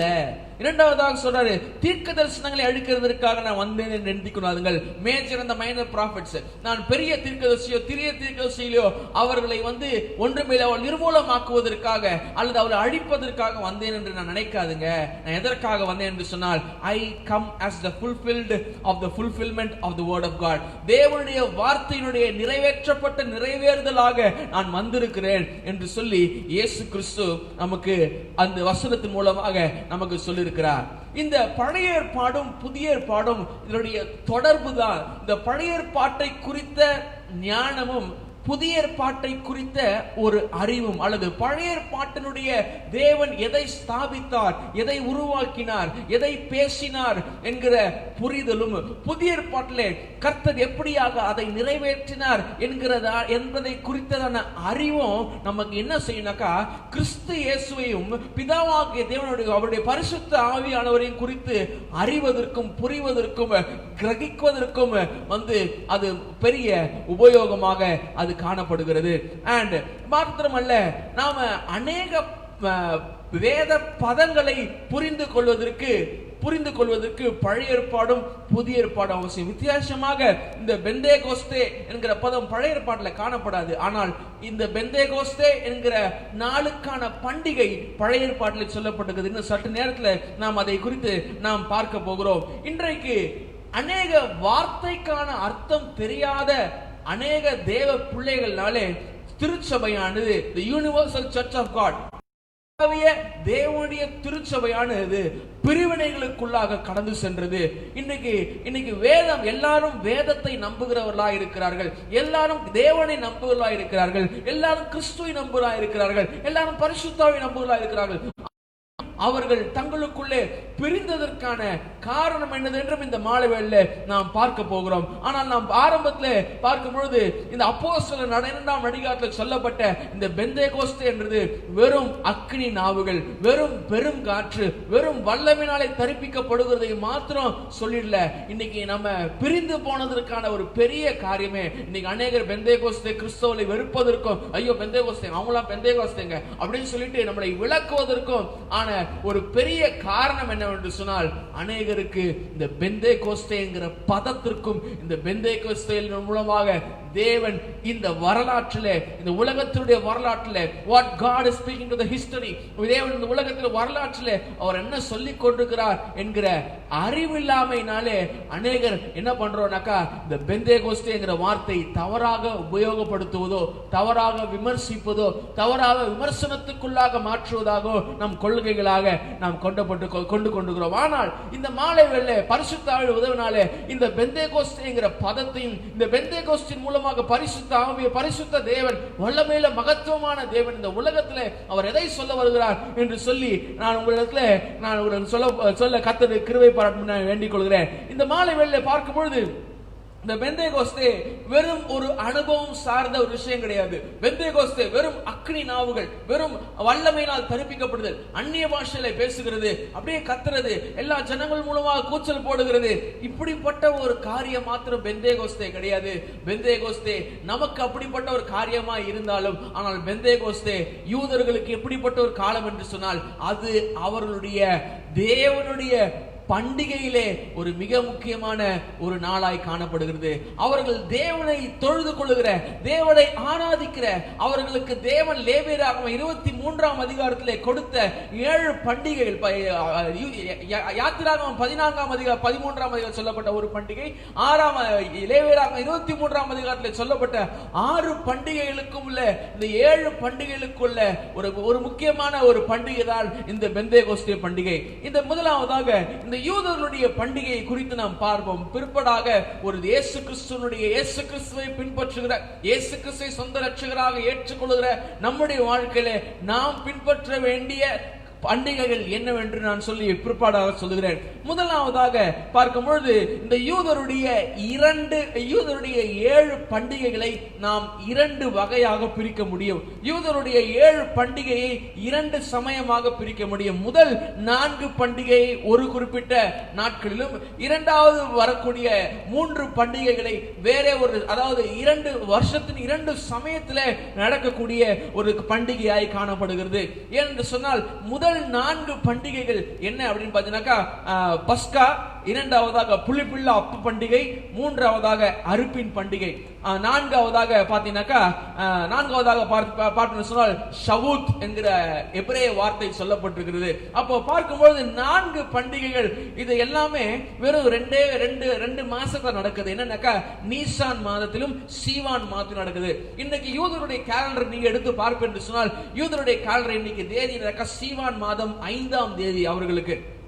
அப்போ முதலாவதாக பண்டிகை, இதை நான் புதிய ஏற்பாடோடு கூட ஒப்பிட நான் விரும்புகிறேன். முதலாவதாக பண்டிகை பஸ்கா பண்டிகை. பஸ்கா பண்டிகை அவருடைய வாழ்க்கையில் எப்படிப்பட்டதாக இருந்தது? சங்கார தூதனுக்கு தங்களை காப்பாற்றிக் கொள்வதற்காக ஒரு ஆட்டை அடித்து அந்த ஆட்டினுடைய ரத்தத்தை தங்களுடைய வாசல் காலில் போட்டுக்கொண்டு அவர்கள் பஸ்காவை அவர்கள் கொண்டாடுகிறார்கள். அதனாலே அவர்கள் சங்கார தூதன் அவர்களை கடந்து போனான். பஸ்கா என்றால் ஆங்கிலத்தில் பாஸ் ஓவர், அதாவது கடந்து போகிற, அதாவது வேதனை, சோதனை அல்லது அழிவு, மரணம் கடந்து போயிற்று அப்படின்னு சொல்றார். ஆனால் புதிய ஏற்பாட்டிலே பஸ்கா யார் சொன்னால் இயேசு கிறிஸ்து. இரண்டாவதாக பார்க்கும்போது புளிப்பில்லா அப்ப பண்டிகை, unleavened bread, the festival of unleavened bread, புளிப்பில்லா அப்ப பண்டிகை. இதெல்லாம் லேவியராகமம் 23ஆம் அதிகாரத்தில் சொல்லப்பட்டிருக்குது. இந்த புளிப்பில்லா அப்ப பண்டிகை என்ன பண்ணுவாங்க? அவர்கள் புளிப்பில்லாத அப்பத்தை அவர்கள் புசிக்கிறார். 7 நாட்களை புசிக்கிறத நீங்க பார்க்க முடியும். அதுக்குள்ள நான் போக விரும்பல. அப்புறமாக இது எதை குறித்து, புதிய ஏற்பாட்டில் எதை குறிக்கிறது சொல்லி பார்க்கும்போது the burial of Jesus, இயேசு கிறிஸ்துவுடைய அடக்கத்தை குறிக்கிறதா இருக்கிறது. மூன்றாவதாக அறுப்பின் பண்டிகை. மூன்றாவதாக பார்க்கும்போது அறுப்பின், the first fruits, the celebration of the feast of the Lord of the first fruit. அறுப்பின் பண்டிகை பார்க்கும் பொழுது, இந்த அறுப்பின் பண்டிகையிலே பார்க்கும்போது இயேசு கிறிஸ்துவின் உயிர்த்தெழுதலுக்கு இதை நாம் ஒப்பிட்டு பார்க்க முடியும். இங்கே இந்த யூதர்கள் அவர்கள் தங்களுடைய முதற்கனிகளை அவர்கள் எடுத்து அவர்கள் தருவர்களாய் இருப்பார்கள். இதை குறித்து இன்னும் அதிகமாக நாம் பார்ப்போம். மாத்திரமல்ல, அதாவது இன்னொரு 4ஆம் அதிகாரத்தில் 4ஆவதாக பார்க்கும்போது பெந்தேகோஸ்தே அல்லது ஷவோத் என்கிற வார்த்தை என்று உபயோகிக்கப்படுகிறது. அதாவது தேவனுக்காக 50வது தினத்திலே அவர்கள் தேவனுக்காக நன்றி செலுத்துவதற்காக தங்களுடைய கனிகளை, தன்னுடைய வாழ்க்கைகளை, தங்களுடைய காரியங்களை தேவனுக்கு என்று ஒப்பு கொடுக்கிற ஒரு காரியமாக இந்த ஷவுத் காணப்படுகிறது. அப்போ இந்த முதல் 4 பண்டிகை எதை குறிக்கிறது அப்படின்னாக்கா, புதிய ஏற்பாட்டுடைய பார்வையில பார்த்தோம்னாக்கா, இரண்டாவதாக புளிப்பில்லா பண்டிகை, மூன்றாவதாக அறுப்பின் பண்டிகை, நான்காவதாக பெந்தேகோஸ்தே. அப்போ முதலாவதாக பஸ்கா, இயேசு கிறிஸ்து மரித்தார். இரண்டாவதாக புளிப்பில்லா அப்ப பண்டிகை, இயேசு கிறிஸ்து அடக்கம் பண்ணப்பட்டார். மூன்றாவதாக அறுப்பின் பண்டிகை, இயேசு கிறிஸ்து உயிர் தெழுந்தார். நான்காவதாக பெந்தேகோஸ்தே ஷவுத், பரிசுத்த ஆவியானுடைய வருகை. இது 4மே இயேசு கிறிஸ்துடைய வருகையை முன்னோட்டமாக தேவன் காண்பித்த ஒரு அழகான, ஒரு தீர்க்க தரிசனமான கர்த்தருடைய பண்டிகையா இருக்கிறது. இரண்டாவதாக பார்க்கும்போது 5, 6, 7 ஆகிய காரியங்களை பார்க்கும்போது இயேசு கிறிஸ்துடைய இரண்டாம் வருகைக்கான அடையாளமாக இந்த 5, 6, 7 ஆகிய பண்டிகைகள் காணப்படுகிறது. என்ன? முதலாவதாக 5வது பண்டிகை என்னன்னா the festival of trumpets, எக்கால பண்டிகை. இது எதை குறிக்கிறது? எடுத்துக்கொள்ளப்படுதல், விசுவாசிகளுடைய உயிர்த்தெழுதலை அது அர்த்தம் கொள்ளுகிறது. 6வதாக அட்டோன்மெண்ட், பாவ நிவர்த்தியின் நாள் அதனுடைய பண்டிகை, அட்டோன்மெண்ட் டே. அந்த நாள் எதை குறிக்கிறது? இயேசு கிறிஸ்துவினுடைய பகிரங்கமான இரண்டாம் வருகையை குறிக்கிறது. 7வதாக டாபர்நாக்கிள்ஸ், the feast of tabernacles, கூடார பண்டிகை எதை குறிக்கிறது? மேசியாவினுடைய ராஜ்யத்தின் நாட்களை அது குறிக்கிறது.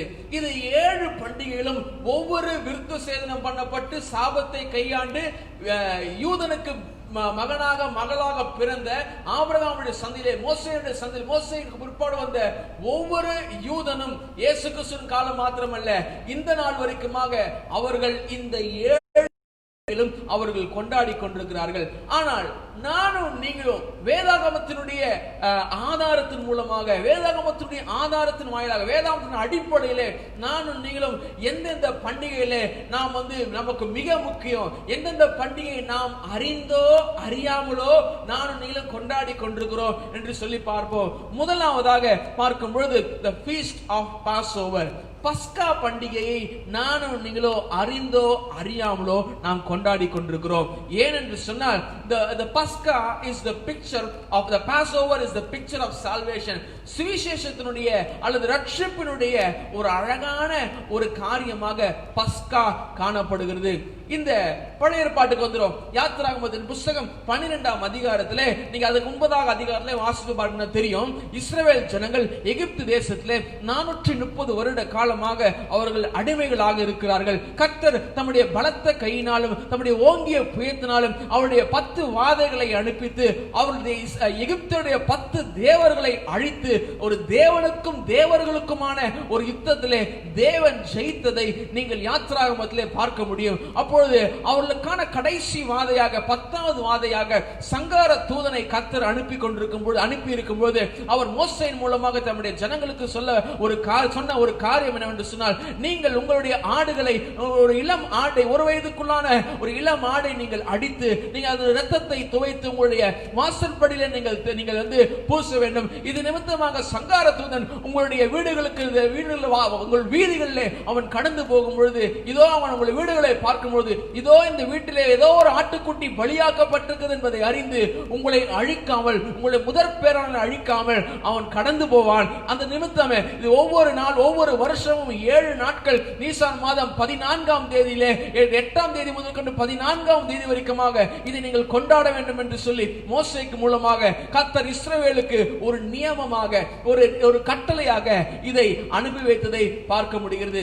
ஆனால் நமக்கும் இந்த பஸ்காவுக்கும் என்ன சம்பந்தம்? அப்போஸ்தலனாகிய பவுல் 1 கொரிந்தியர் புத்தகம் 5ஆம் அதிகாரம் 7ஆம் வசனம், 1 Corinthians வாசிங்க, 1 Corinthians chapter 5 verse 7, 1 கொரிந்தியர் நிருபம் 5ஆம் அதிகாரம் 7ஆம் வசனம். Paul's epistle to 1 Corinthians chapter 5 verse 7, 1 கொரிந்தியர் அப்போஸ்தலனாகிய பவுல் கொரிந்தியருக்கு எழுதின முதலாம் நிருபம் 5ஆம் அதிகாரம் 7ஆம் வசனத்தை வாசிப்போம்.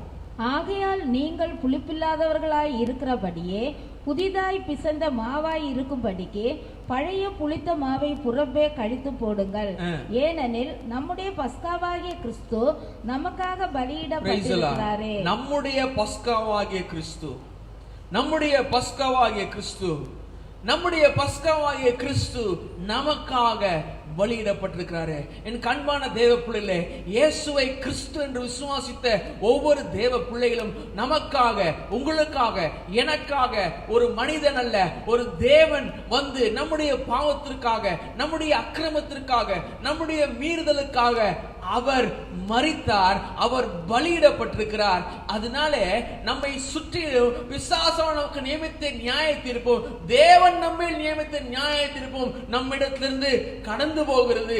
என்று சொன்னால், நான் இவ்வளவு நாள் நான் ஒரு சாதாரண இருந்திருப்பேன். ஆனால் இயேசு கிறிஸ்துவின் திரு ரத்தத்தினாலே கழுவப்பட்டு என்னுடைய இருதயத்துக்கான வாசல் படியிலே இயேசு கிறிஸ்துவின் ரத்தம் பூசப்பட்டிருக்கும் பொழுது இதோ எந்த நியாய தீர்ப்பும் நியாயம் தீர்க்காதபடிக்கு, எந்த சோதனையும் என்னை சோதிக்காதபடிக்கு, கர்த்தர் எல்லா ஈவல் எல்லா பொல்லாப்பிலிருந்தும் ரட்சிக்கும்படியாக, இயேசு கிறிஸ்து பாவத்தில் ரட்சிக்கும்படியாக, அக்கிரமத்தில் ரட்சிக்கும்படியாக, சாபங்களிலிருந்து ரட்சிக்கும்படியாக, ஜென்ம சுபாவம் ரட்சிக்கும்படியாக கிறிஸ்து நமக்காக ஒரு பஸ்காவாக அவர் பலியிடப்பட்டிருக்கிறார்.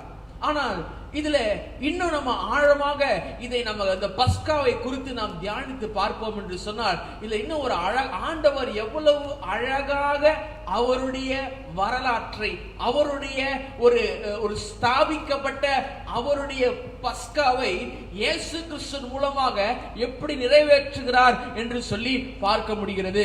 நீங்கள் பழைய ஏற்பாட்டில் வாசித்து பார்ப்பேன் என்று சொன்னால், அங்கே இந்த பஸ்காவுக்காக எடுக்கப்பட்ட அந்த ஆட்டுக்குட்டியை 12 மணிக்கு மத்தியான வேளையிலே அதை அவர்கள் பலி செலுத்த வேண்டும்.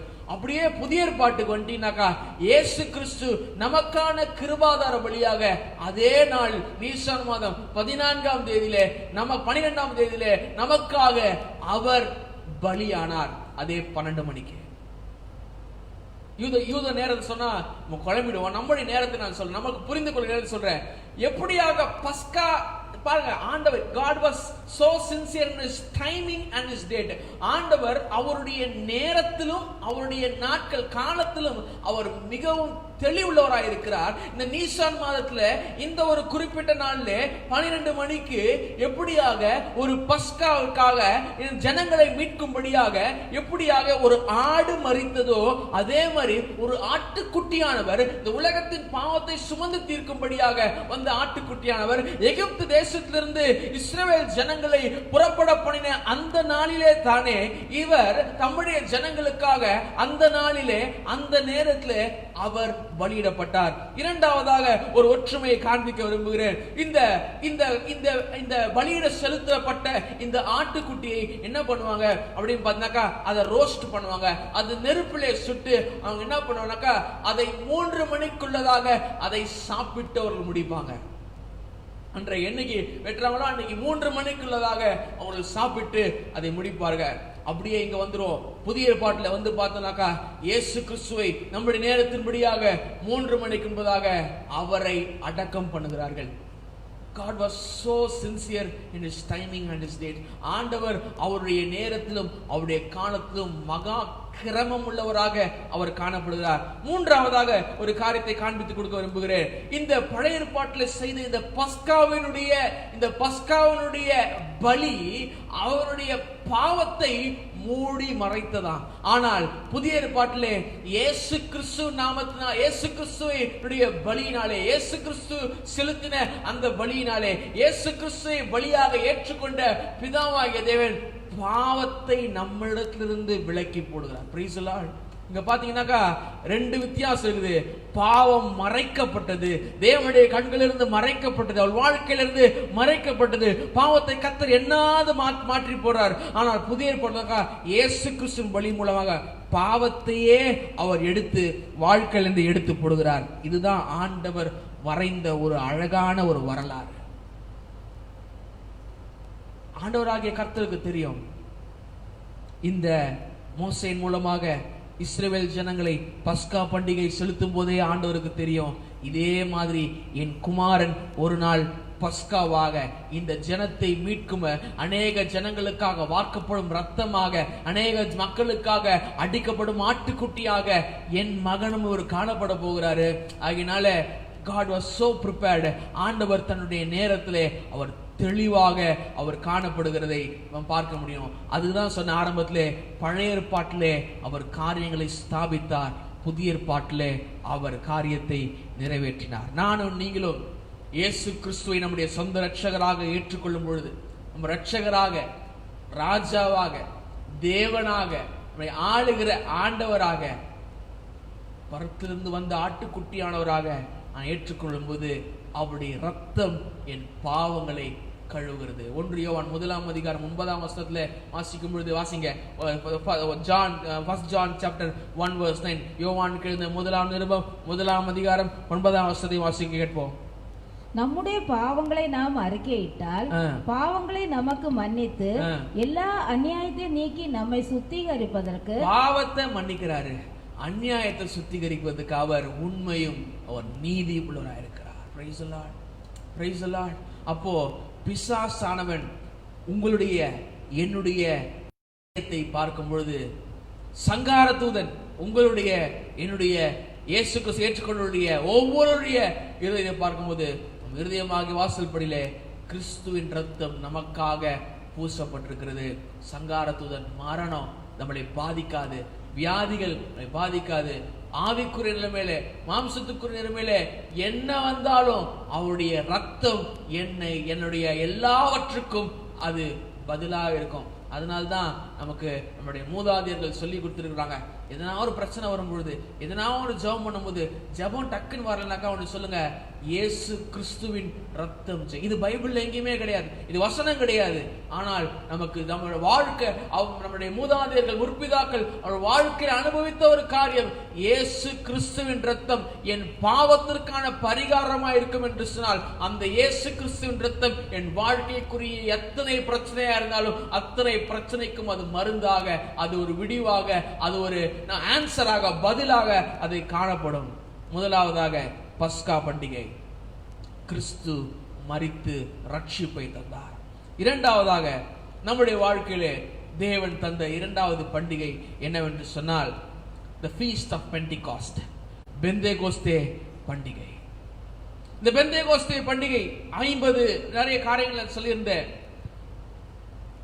இந்த மோசே பஸ்கா அவர் ஆயத்தம் பண்ணி பஸ்காவை அவர்கள் எல்லாம் பண்ணிட்டு அவங்க என்ன பண்றாங்கன்னாக்கா, அவர்கள் வனாந்திரத்துக்கு கடந்து போகிறார்கள், செங்கடலை கடக்கிறார்கள், கர்த்தர் அவர்களை வழி நடத்துகிறார். வனாந்திரத்துக்கு போறாங்க, மன்னா கிடைக்குது. அவர்கள் சீனாய் மலைக்கு அவர் ஆண்டவராகிய தேவன் அவரை அழைக்கிறார். சீனாய் மலைக்கு அவர் மேலே ஏறாரு. 40 நாட்கள் சீனாய் மலையிலே தேவனோடு கூட உறவாடி தன்னுடைய 10 கற்பனைகளை, தேவனிடத்தில் பெற்ற 10 கற்பனை மாத்திரமல்ல, அநேக நியமங்களையும் கட்டளைகளும் தேவனிடத்தில் பெற்றுக்கொண்டு அவர் கீழே இறங்குறாரு. 50 நாள் ஆச்சு. 40 + 10 50 நாட்கள்ல அவர் மறுபடியுமாக அவர் கீழே வருகிறார். பெந்தேகோஸ்தே பண்டிகை அவர்கள் கொண்டாட வேண்டிய அந்த நேரத்தில் பார்க்கும் பொழுது, இதுல கூட ஆண்டவர் அநேக எப்படி பஸ்கா பண்டிகையில புதிய ஏற்பாட்டிலும் பழைய ஏற்பாட்டிலும் நாம் பார்த்தோமோ, இதுல கூட நாம் புதிய ஏற்பாட்டிலும் பழைய ஏற்பாட்டிலும் நாம் பார்ப்போம் என்று சொன்னால், தேவனுடைய நேரமும் அவருடைய கால அட்டவணையும் எவ்வளவு அழகா இருக்கிறது என்று சொல்லி நாம் பார்க்க முடியும். மாத்திரமல்ல, பெந்தேகோஸ்தனுடைய ஆழமான அர்த்தத்தை புரிந்து கொள்ள பரிசுத்த ஆவியானவர் இது மூலமாக நமக்கு உதவி செய்வாராக. முதலாவதாக பழைய ஏற்பாட்டிலே மோசேயோடு கூட கர்த்தர் பேசும்படியாக எப்படி இறங்குறாரு அப்படின்னு பார்த்தீங்கன்னாக்கா, மிகுந்த சத்தத்தோடு, அக்கினியிலே, பூமி அதிர்ச்சியிலே, ஒரு விதமான ஒரு அன்பிளசன்ட் சூழ்நிலை, ஒரு விதமான ஒரு மனிதன் பயப்படக்கூடிய ஒரு சூழ்நிலை தேவன் மோசேயோடு கூட பேசும்படியாக அவர் இறங்கி வருகிறார். புதிய ஏற்பாட்டில் வந்துட்டோம்னாக்கா, அப்போஸ்தலர் 2 அதிகாரம் 2-3 வசனத்துல பார்க்கும்போது, பலத்த காற்று, அக்னிமயமான நாவுகள் போல பரிசுத்த ஆவியானவர் பெந்தேகோஸ்தே நாளிலே அவர் இறங்கி வருகிறார். இன்னொரு காரியத்தை காண்பித்துக் கொடுக்கிறேன். பழைய ஏற்பாட்டிலே தேவன் மோசே அவர் மலையிலிருந்து, சீனாய் மலையிலிருந்து கீழே இறங்கி வரும்போது அவர் கரங்களில் தம்முடைய விரல்னாலே, தேவனுடைய விரல்னாலே எழுதப்பட்ட கற்பனைகளை, 10 கற்பனைகளை கொடுத்து அனுப்புகிறார். கல்லினால் எழுதப்பட்ட கற்பனை. 31 அதிகாரம் யாத்திராகமத்தின் புஸ்தகம் 31 அதிகாரம் 18 வசனம் வாசிங்க. யாத்திராகமத்தின் புஸ்தகம் 31 அதிகாரம் 18 வசனம் வாசிங்களேன். சீனாய் மலையில் அவர் மோசையோடு பேசி முடித்த பின், சீனாய் மலையில் மோசையோடு பேசி முடித்த பின், தேவனுடைய விரலினால் எழுதப்பட்ட கற்பலையாகிய சாட்சியர் 2 பலகைகளை அவரிடத்தில் கொடுத்தார். பாருங்க, கற்பலையில் எழுதப்பட்ட கற்பனை. புதிய ஏற்பாடு வந்துருவோமா? 10ஆம் அதிகாரம் 16-17 வசனத்திலையும் 1 யோவான் 2:27, எபிரேயர் 10ஆம் அதிகாரம் 16-17 வசனம் முதல் வாசிங்க. Hebrews chapter 10 verse 16 and 17, எபிரேயருக்கு திரும்ப 10:16 வாசிங்க. அந்த நாட்களுக்கு பின் நான் அவர்களோட பண்ணும் உடன்படிக்கையாவது, நான் என்னுடைய பிரமாணங்களை அவர்களுடைய இருதயங்களில் வைத்து, நான் என்னுடைய பிரமாணங்களை எங்க எழுதுறாராம் பாருங்க. பழைய ஏற்பாட்டுல கற்பலகையில எழுதுறாரு கற்பனைய, புதிய ஏற்பாட்டுல கற்பனைய நம்முடைய இருதயத்துல எழுதி வைக்கிறாராம். இருதயங்களிலே வைத்து அவைகளை அவர்களுடைய மனதில் எழுதுவேன் என்று கர்த்தர் சொல்லுகிறார் என்பதை உணர்ந்த பின்பு அவர்களுடைய பாவங்களையும் அவர்களுடைய அக்கிரமங்களையும் நான் இனி நினைப்பதில்லை என்பதை சொல்லுகிறார். பாவங்களையும் அக்கிரமம் 1 யோவான் 2:27, பாவங்களையும் அக்கிரமங்களையும் நான் இனி நினைப்பதில்லை. ஏன்னாக்கா அவங்க இருதயத்துக்கான வாசலுக்கு நான் என்னுடைய பஸ்கா என்ற ரத்தத்தை நான் பூசி விட்டேன். அடுத்து அவங்க இருதயத்தை நான் சுத்திகரித்து விட்டேன். அவங்க இருதயத்தை நான் வாசமா இருக்க போகிறேன். எப்படி வாசமா? இருதயத்தை என்னுடைய வார்த்தைகளை எழுதி விட்டேன். அடுத்து இதில் வாசமா இருக்கிறேன். எப்படி வாசமா இருக்கிறார்? 1 யோவான் 2ஆம் அதிகாரம் 27ஆம் வசனத்தை வாசிங்க. நீங்கள் அவராலே பெற்ற அபிஷேகம், நீங்கள் அவராலே பெற்ற அபிஷேகம் உங்களில் நிலைத்திருக்கிறது. உங்களில் நிலைத்திருக்கிறது. ஒருவரும் உங்களுக்கு போதிக்க வேண்டியதில்லை. ஒருவரும் போதிக்க வேண்டியதில்லை. அந்த அபிஷேகம் சகலத்தையும் குறித்து உங்களுக்கு போதிக்கிறது. அபிஷேகம் சகலத்தையும் குறித்து உங்களுக்கு போதிக்கிறது. அது சத்தியமாய் இருக்கிறது. அது சத்தியமாய் இருக்கிறது. பொய்யல்ல. பொய்யல்ல. அது உங்களுக்கு போதித்தபடியே அவரில் நிலைத்திருப்பீர்களாக. அது உங்களுக்கு போதித்தபடியே கிறிஸ்துவில் தேவனில் நிலைத்திருப்பீர்களாக. பாருங்க, பழைய ஏற்பாட்டுல கர்த்தர் கற்பனையை கற்பலைகளை எழுதினாரு. இங்க நம்முடைய இருதயத்தில் எழுதி வைத்திருக்கிறாரு. பெந்தேகோஸ்தே, நம்ம சொல்றேன், பெந்தேகோஸ்தே அதனுடைய ஆழத்தை வெறும் அக்கினினாலும் வெறும் பலத்த காற்றினாலும் புரிந்து கொள்ள முடியாது. அதனுடைய ஆழத்தை நாம் புரிந்து கொள்ள முடியும். அந்த ஆழம் தான் சொல்லுது, பெந்தேகோஸ்தேவில கர்த்தர் தம்முடைய கற்பனைகளை ஒவ்வொருடைய இருதயத்திலும் அவருடைய அபிஷேகத்தின் மூலமாக, அவருடைய எழுத்தின் மூலமாக, அவருடைய ரத்தத்தின் மூலமாக அவர் எழுதி வைத்திருக்கிறார். இன்னொரு காரியத்தை கூட காண்பிக்கிறேன். பெந்தேகோஸ்தே நாள் 50வது நாள்ல மோசே இறங்கும் பொழுது அங்க 3000 பேர் சாகுறாங்க. யாத்திராகமம் 32ஆம் அதிகாரம் 28ஆம் வசனத்துல ஏன் சாகுறாங்க? ஆரோன் பொற்கன்று குட்டியை செய்கிறான். கர்த்தருடைய பட்சத்தில் இருக்கிறவர்கள் யார்? லேவியர்கள் எல்லாம் மோசே இடத்துல வந்து நிக்கிறாங்க. மீதவர்கள் சொல்றாரு, அவன் தன் சகோதரனை தன் மகனை எவெல்லாம் எதிர்த்து நிற்கிறானோ எல்லாவனையும் சேர்த்து சாகடி. 28ஆம் வசனம் வாசிங்களேன். லேவியின் புத்திரர் மோசே சொன்னபடியே செய்தார்கள். லேவியின் புத்திரர் மோசே சொன்னபடியே செஞ்சாங்க. என்ன செஞ்சாங்க? அந்நாளில் ஜனங்களில் ஏறக்குறைய 3000 பேர் விழுந்தார்கள். 3000 ஏறக்குறைய 3000 பேர் விழுந்தாங்க. தேவன் பஸ்கா அடிக்கப்பட்டாயிற்று, விடுதலை ஆக்கப்பட்டார்கள். பெந்தேகோஸ்தே அதாவது 50வது நாளில் ஷவுத் நாளிலே என்ன நடக்குது அப்படின்னு பாத்தீங்கன்னாக்கா, கற்பனையோடு கூட அவர் இறங்கி வருகிறாரு. ஆனா 3000 பேர் செத்து போயிடுறாங்க. ஃபாஸ்ட் ஃபார்வர்ட் இங்க வந்துருவோம், புதிய ஏற்பாட்டுல வந்துருவோம். பரிசுத்த ஆவியானவர் பெந்தேகோஸ்தே இறங்குகிறார். 2ஆம் அதிகாரம் 41ஆம் வசனம், அப்போஸ்தலர் நடபடிகள் 2ஆம் அதிகாரம் 41ஆம் வசனத்துல 3000 பேர் பழைய ஏற்பாட்டில் செத்து போறாங்க. தேவன் இறங்கி அவருடைய காரியங்கள்ல அவருக்கு மாற்றங்கள் ஏற்படும் பொழுது இங்க வந்தீங்கன்னாக்கா அதே 3000 பேர் ரட்சிக்கப்படுகிறார். வாசிங்க அப்போஸ்தலர் 2:41.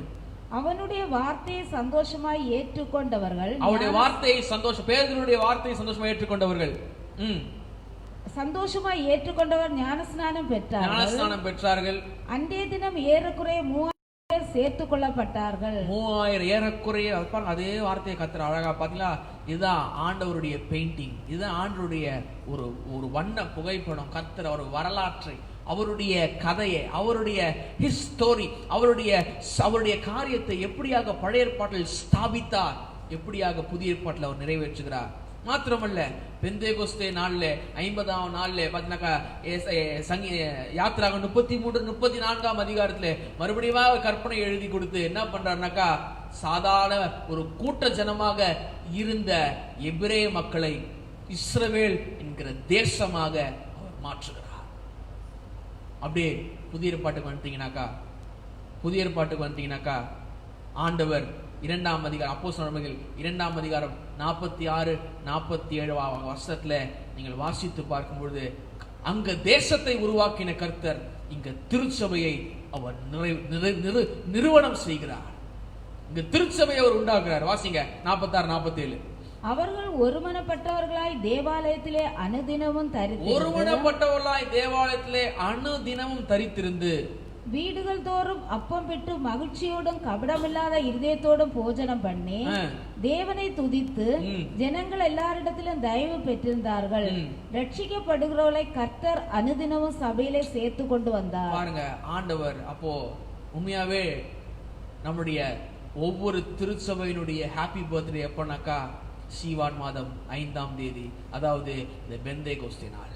கர்த்தர் திருச்சபை என்கிற ஒரு இயக்கத்தை, திருச்சபை என்கிற தேவனுடைய மாளிகையை, தேவனுடைய பண்ணையை, தேவனுடைய ஆலயங்களை, தேவனுடைய சரீரத்தை, கிறிஸ்துடைய சரீரத்தை, கிறிஸ்துடைய மனவாட்டியை அவர் இந்த உலகத்திலே நிறுவி அவருடைய பரிசுத்த ஆவியின் நிறைவு நாளே பெந்தேகோஸ்தே இறங்கினது போல கர்த்தர் அதை செய்து முடித்தார். மூன்றாவதாக ஒரு பண்டிகை நம்முடைய வாழ்க்கையில் நாம் பின்பற்ற அல்லது ஆயத்தமாக வேண்டிய பண்டிகை என்று சொன்னால் 2 பண்டிகை ஒன்றாக சொல்றேன். ஒன்று கூடார பண்டிகை, அல்லது நீங்க அதை எக்கால பண்டிகை என்று எடுத்துக்கொள்ளலாம். ஏன் அப்படின்னு பார்த்தாக்கா, பழைய ஏற்பாட்டிலே ஜனங்கள் அவர்கள் கூடாரங்களிலே தங்கி இருந்தார்கள். Temporary tents. அவர்கள் அந்த தேசத்திலே அந்த 40 ஆண்டுகள் பிரயாணத்திலே அவர்கள் கூடாரத்தை பெயர்த்து, கூடாரத்தை நாட்டி, கூடாரத்தை பெயர்த்து, கூடாரத்தை நாட்டி, கர்த்தருடைய மேகம் எடுபடும் போது கூடாரத்தை பெயர்த்து, கர்த்தருடைய மேகம் தங்கும் பொழுது கூடாரத்தை நாட்டி, அவர்கள் தங்களுடைய வாழ்க்கையிலே ஒரு நிலையில்லாத ஒரு சமுதாயத்திலே ஒரு காரியத்திலே அவர் நடந்து வந்தாங்க. ஆனால் அவர்கள் சரியான நாள்ல அவர் வரும்போது அவர்கள் கானானுக்குள்ளாக பிரவேசிக்கிறாங்க. அந்த கானானுக்குள்ளாக பிரவேசித்த நாள் என்னன்னு சொன்னாக்கா, it was a time of harvest. அது அறுப்பின் பண்டிகையான நாள். ஏன் அப்படின்னு பாத்தீங்கன்னாக்கா, அதனாலதான் நீங்க வந்து தீர்க்கதரிசன புத்தகங்களும் சரி, அல்லது தேவன் மோசேக்கும் ஆபிரகாமுக்கும் சொல்ல ஒரு வாக்குகளும் சரி, நீங்க பாலும் தேனும் ஒரு தேசத்துல அறிவிப்பீங்க. 1ஆம் வருஷத்துல தானாய் விளக்கத்தை சாப்பிடுவீங்க. 2ஆம் வருஷத்துல அந்த முதலாம் வருஷம் தப்பி பயிராக சாப்பிடுவீங்க. 2ஆம் வருஷம் தானா விளக்கத்தை சாப்பிடுவீங்க. 3ஆம் வருஷத்துல நீங்க பயிர் சாப்பிடுவீங்க சொல்றா பாத்தீங்களா. இந்த சைடுல அதே தேவன் வந்து இங்க வந்து பாத்தீங்கன்னாக்கா அவர்களை போஷித்தார், மன்னாவால் போஷித்தார். என்னைக்கு அவங்க கானான் தேசத்துல கால வச்சாங்க, மன்னா நிறுத்திட்டாரு. ஐயோ, மன்னா நிறுத்திட்டா எப்படி சாப்பாடு? ஒரு பார்லி விளையினா குறைந்தது 3 to 6 மாதங்கள் தேவை. அவர்கள் சாப்பிடுற வார்க்கோதுமை வேணும்னா, அப்ப ஆண்டவர் எப்படி ஆண்டவரே அப்படின்னு கேட்டீங்கன்னாக்கா, எப்படின்னாக்கா அவர்கள் கானான்ல கால் வைத்த நாள் அறுப்பின் பண்டிகை, அறுப்பினுடைய நாட்கள். அந்த நாட்கள்ல கர்த்தர் அவர்களை அந்த அறுப்பின் மூலமாக அவர் போஷிக்கிறார். புதிய ஏற்பாட்டுல வந்து பாத்தீங்கன்னாக்கா, அவர்கள் எப்படியாக நிரந்தரம் இல்லாத நிலை இல்லாத கூடாரத்தில் வாழ்ந்தார்களோ, இன்னைக்கு நானும் நீங்களும் நிரந்தரம் இல்லாத நிலை இல்லாத உலகத்திலே இந்த பூமியிலே வாழ்ந்து கொண்டிருக்கிறோம். மாத்திரமல்ல, இரண்டாவதாக பார்க்கும் பொழுது அவர்கள் எப்படியாக தங்களுடைய வாக்குத்தத்தம் பண்ணப்பட்ட தேசத்திற்கு அவர்கள் கடந்து சென்றார்களோ, நானும் இந்த நிலையில்லாத உலகத்திலிருந்து பரலோகம் என்ற நித்தியமான இடத்திற்கு நானும் நீங்களும் கடந்து செல்ல போகிறோம். மாத்திரமல்ல, பழைய ஏற்பாட்டில் பார்க்கும்போது இந்த அறுப்பின் பண்டிகையிலே அவர்கள் அறுப்பின் பண்டிகையிலே பங்கு பெற்று அவருடைய உணவுக்கு, அவருடைய ஆகாரத்துக்கு அவர்கள் எப்படியாக தங்களுடைய கதிர்களை அவர்கள் சேகரித்தார்களோ, அதே மாதிரி நம்முடைய நாட்கள்ல, இயேசு கிறிஸ்து நாட்கள்ல அவர் வருகையின் சமயத்துல ஜனங்கள் அறுவடை செய்யப்படுவார்கள். தம்முடைய அறுத்து கொண்டு வாருங்கள் என்று சொல்லி உங்களையும் என்னையும் கண்டு அவர் என்ன பண்ணாக்கா, அவர் அறுவடையினுடைய காலமாய். மாத்திரமல்ல, இந்த எக்கால பண்டிகையின் மூலமாக அவர்கள் எக்காலத்தை ஊதி ஒரு விதமான ஒரு பிரம்மாண்டத்தை அவர்கள் விதமான ஜெய கம்பீரமான சத்தத்தை ஏற்படுத்தினார்கள். நமக்கும் ஒரு எக்கால சத்தம் ஒன்று கேட்கிறது. 1 தெசலோனியர் நிருபம் 4ஆம் அதிகாரம் 15 முதற்கொண்டு 17. 1 Thessalonians chapter 5 verses 15 to 17. 4:15 to 17. 1 தெசலோனிக்கேயர் 4ஆம் அதிகாரம் 15 முதல் 17 வசனம் பார்க்கும்போது நமக்கும் ஒரு எக்கால சத்தம் கேட்கும். அந்த எக்கால சத்தம் எப்ப கேட்கும்னா, கிறிஸ்து வரும் பொழுது கேட்கும். கர்த்தருடைய வார்த்தையை முன்னிட்டு நான் உங்களுக்கு சொல்லுகிறதாவது, காசிங்க.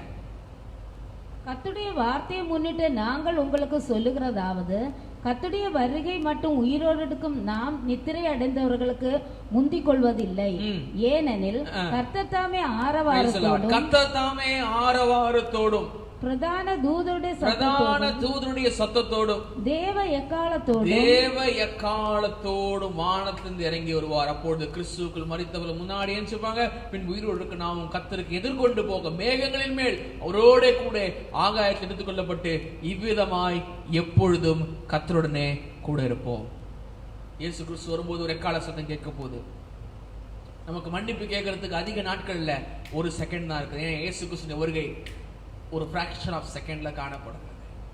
இந்த 7 பண்டிகைகள் அவர்கள் கொண்டாடுறாங்க. நம்முடைய வாழ்க்கையில கர்த்தர் நியமித்திருக்கிற 3 பண்டிகைகள், இது ஒன்று கிடைக்கிற ரட்சிப்பு, மூன்றாவதாக அவருடைய வருகை, இது மத்தியிலே ஒன்று காணப்படுகிறது. அதுதான் பெந்தேகோஸ்தே, பரிசுத்த ஆவியின் நிறைவினாலே அவருடைய வல்லமையினாலே நிரப்பப்படுகிற காரியம், வல்லமையினாலே நிரப்பப்பட காரியம். அதுதான் சொன்ன இந்த 3 பண்டிகை.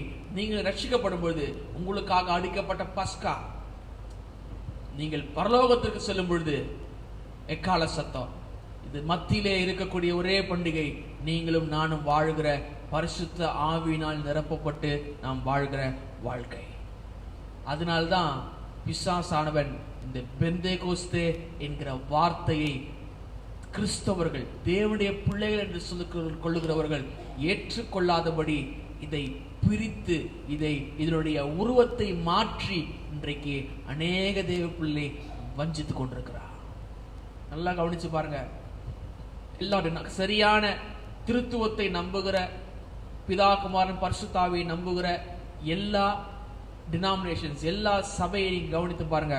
எல்லா திருச்சபையும் இயேசு கிறிஸ்து வந்தார், பாவங்களுக்காக மரித்தார், உயிர்த்தெழுந்தார் அப்படிங்கிற பஸ்கா என்கிற பண்டிகை எல்லா திருச்சபையும் அங்கீகரிக்கிறது. இப்படி வந்துருங்க. எல்லா திருச்சபையும் இயேசு கிறிஸ்து மறுபடியும் ராஜாதி ராஜாவாக கர்த்தாதி கர்த்தனாக திரும்பவும் வரப்போகிறார் என்கிற நம்பிக்கை எல்லா திருச்சபைகளுக்கும் காணப்படுகிறது. ஆனால் மத்தியில் இருக்கக்கூடிய ஒன்றே ஒன்று என்னவென்று சொன்னால் பெந்தேகோஸ்தே, பரிசுத்த ஆவியினால் நிரப்பப்படுகிற ஒரு வாழ்க்கை. இத அநேக திருச்சபைகள் ஏற்றுக்கொள்வதில்லை.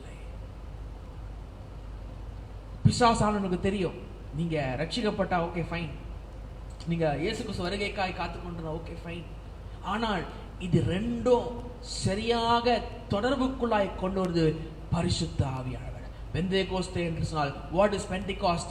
Pentecost is something I am empowered to live a life by the power of the Holy Spirit. பரிசுத்த பெந்தேகோஸ்தே என்றால் என்ன?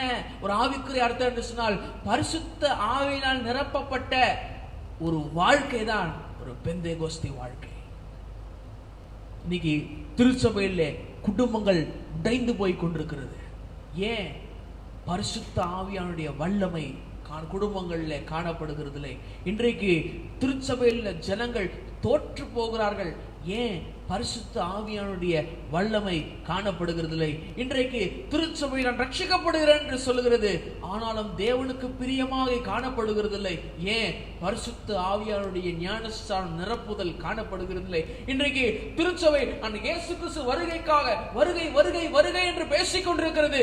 ஆனால் பரிசுத்த ஆவியானவரை திருச்சபை மறந்து போயிட்டது. அநேக திருச்சபைகள் மறந்து போய் கொண்டிருக்குது.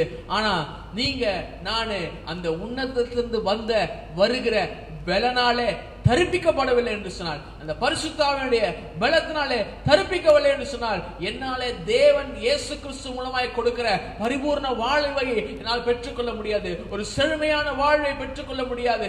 தேவன் எனக்காக நியமித்த ஒரு வாழ்க்கையை என்னாலே அனுபவிக்க முடியாத ஒரு சூழ்நிலைக்கு மேலாக நான் தள்ளப்படுகிறேன். உங்களுக்குள்ளாக தேவனுடைய பரிசுத்த ஆவியினுடைய பலன் இருக்கும் என்று சொன்னால், உங்களால உங்க பிரச்சனையை பார்த்து சொல்ல முடியும். ஏனெனில் உலகத்தில் இருக்கிறவனிலும் எனக்கு இருக்கிற தேவன் பெரியவர் என்று சொல்ல முடியும். பரிசுத்த ஆவியானுடைய வல்லமை உங்களுக்குள்ளாய் காணப்படும் பொழுது உங்களுக்கு தூக்கம் இல்லாத நைட்ஸ் இருக்காது, தூக்கம் இல்லாத இரவுகள் காணப்படாது, குழப்பமான இரவுகள் காணப்படாது.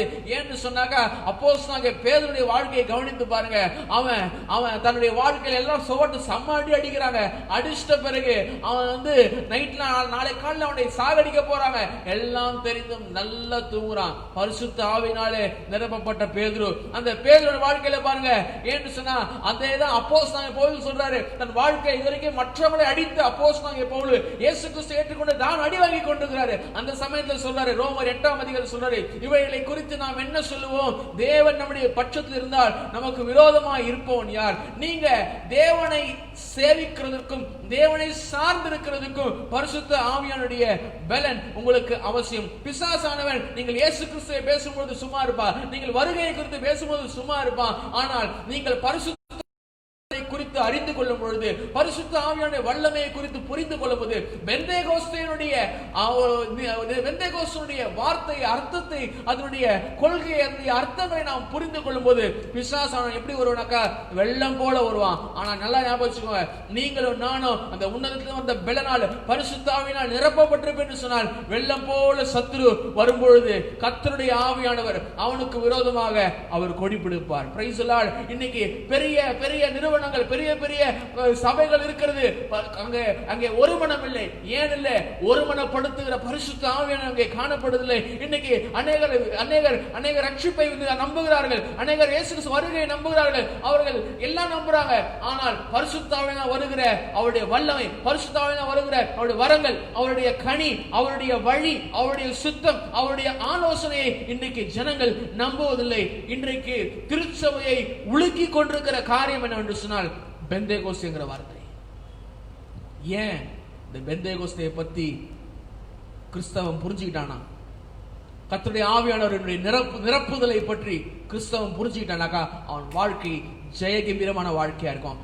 என்னைக்கு ஆவியினால் நடத்தப்படாம, என்னைக்கு மாம்சத்தின்படி தன் வாழ்க்கை வைத்துக் கொண்டு, என்னைக்கு மனுஷனை நம்பி மாம்சத்தை புயமாக கொண்டிருக்கிற மனுஷன் அவன் தான் தன் வாழ்க்கையிலே சபிக்கப்பட்டவனாக, தேவனை அறியாதவனாய் காணப்படுறான். கர்த்தரை நம்ம நம்பிக்கை, அந்த கர்த்தரை தன் நம்பிக்கையை கொண்டிருக்கிற மனுஷன் கிறிஸ்துவோடைய புதிய பாட்டில் வந்துடும். அவருடைய வல்லமையின் மேல், அவருடைய மகிமையின் மேல், அவருடைய பரிசுத்தாவினை சார்ந்து பரிசுத்தாவினுடைய ஆலோசனை, சத்தியத்தினோடு நடக்கிற ஆலோசனை கேட்டு நடக்கும் பொழுது நானும் நீங்களும் ஒரு பயமுள்ள வாழ்க்கையை வாழ தேவையில்ல.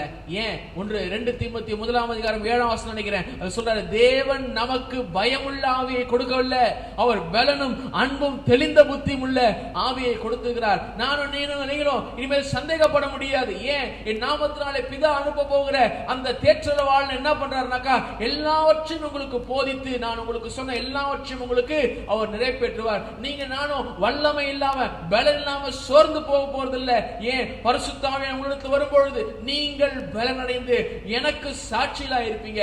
இன்றைக்கு பிசாசானவன் திருச்சபையை பார்த்து பயப்படுகிற ஒரு பெரிய பயம் என்னவென்று சொன்னால், சபைகளுக்குள்ளாக பரிசுத்த ஆவியானவர் காணப்படும் பொழுது பிசாசானவன் திருச்சபையை பார்த்து அவன் பயந்து ஓடி போயிடுவான். அதாவது இந்த பரிசுத்த ஆவியானவர் எப்படின்னாக்கா, அதாவது ஆங்கிலத்தை வந்தாக்கா என்னுடைய ஈவாக பரிசுத்த ஆவியானவர் தரேன் சொல்றாரு. I will send you my gift and சொல்றாரு. இயேசு சொல்றாரு, என்னுடைய கிஃப்ட நான் தரேன். ஆனா நல்லா கவனிச்சு பார்த்தா அந்த கிஃப்ட்டுக்குள்ளேயே ஆண்டவர் கிஃப்ட்ஸ் வச்சுக்கிறாரு. பரிசுத்த ஆவியின் வரத்தை அவர் தராரு. ஆனா பரிசுத்த ஆவியின் வரத்துக்குள்ளாக 9 விதமான வரங்களை அவர் வைத்திருக்கிறாரு. 9 விதமான வரங்கள். நான் தீர்க்கதரிசி, ஐயோ நான் சுகம் அளிக்கிறவன் அப்படின்னு சொல்லிட்டு இல்லைனாலும் ஆண்டவர் அவன் அந்த 12ஆம் அதிகாரத்து கடைசி வசனம் பார்த்தாக்கா அவனுக்கு என்ன தேவையோ கரெக்டா அவனுக்கு அளந்து தருவாரு. எப்படி தருவாரு? திடீர்னு நான் என் பின்னாடி என் பேருக்கு ப்ராஃபட் அப்படின்னு போட்டுன்னு கொள்ளணும் அவசியம் இல்லை. ஆனால் கர்த்தர் நாம் பேசும்பொழுது ஒரு நபருடைய வாழ்க்கையை குறித்து கர்த்தர் அவருடைய வசனத்து மூலமாக பேச வைப்பாரு. நான் பெரிய சுகமளிக்கும் கூட்டங்களை நடத்தணும்னு அவசியமே கிடையாது. ஆனா நான் ஜெபம் பண்ணும்பொழுது கர்த்தர் பெரிய சுகத்தை மற்ற ஜனங்களுக்கு அவர் தரவல்லவராக இருக்கிறார்.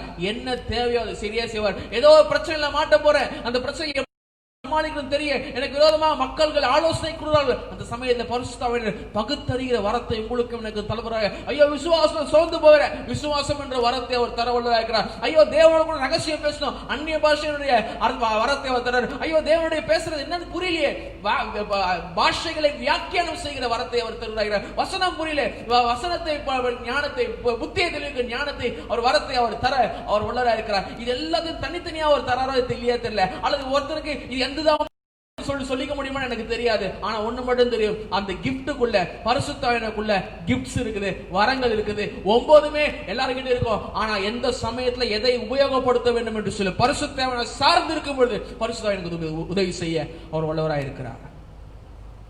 பேதுரு பரிசுத்த ஆவியானவர் இல்லாத பொழுது 3 பேர்கிட்ட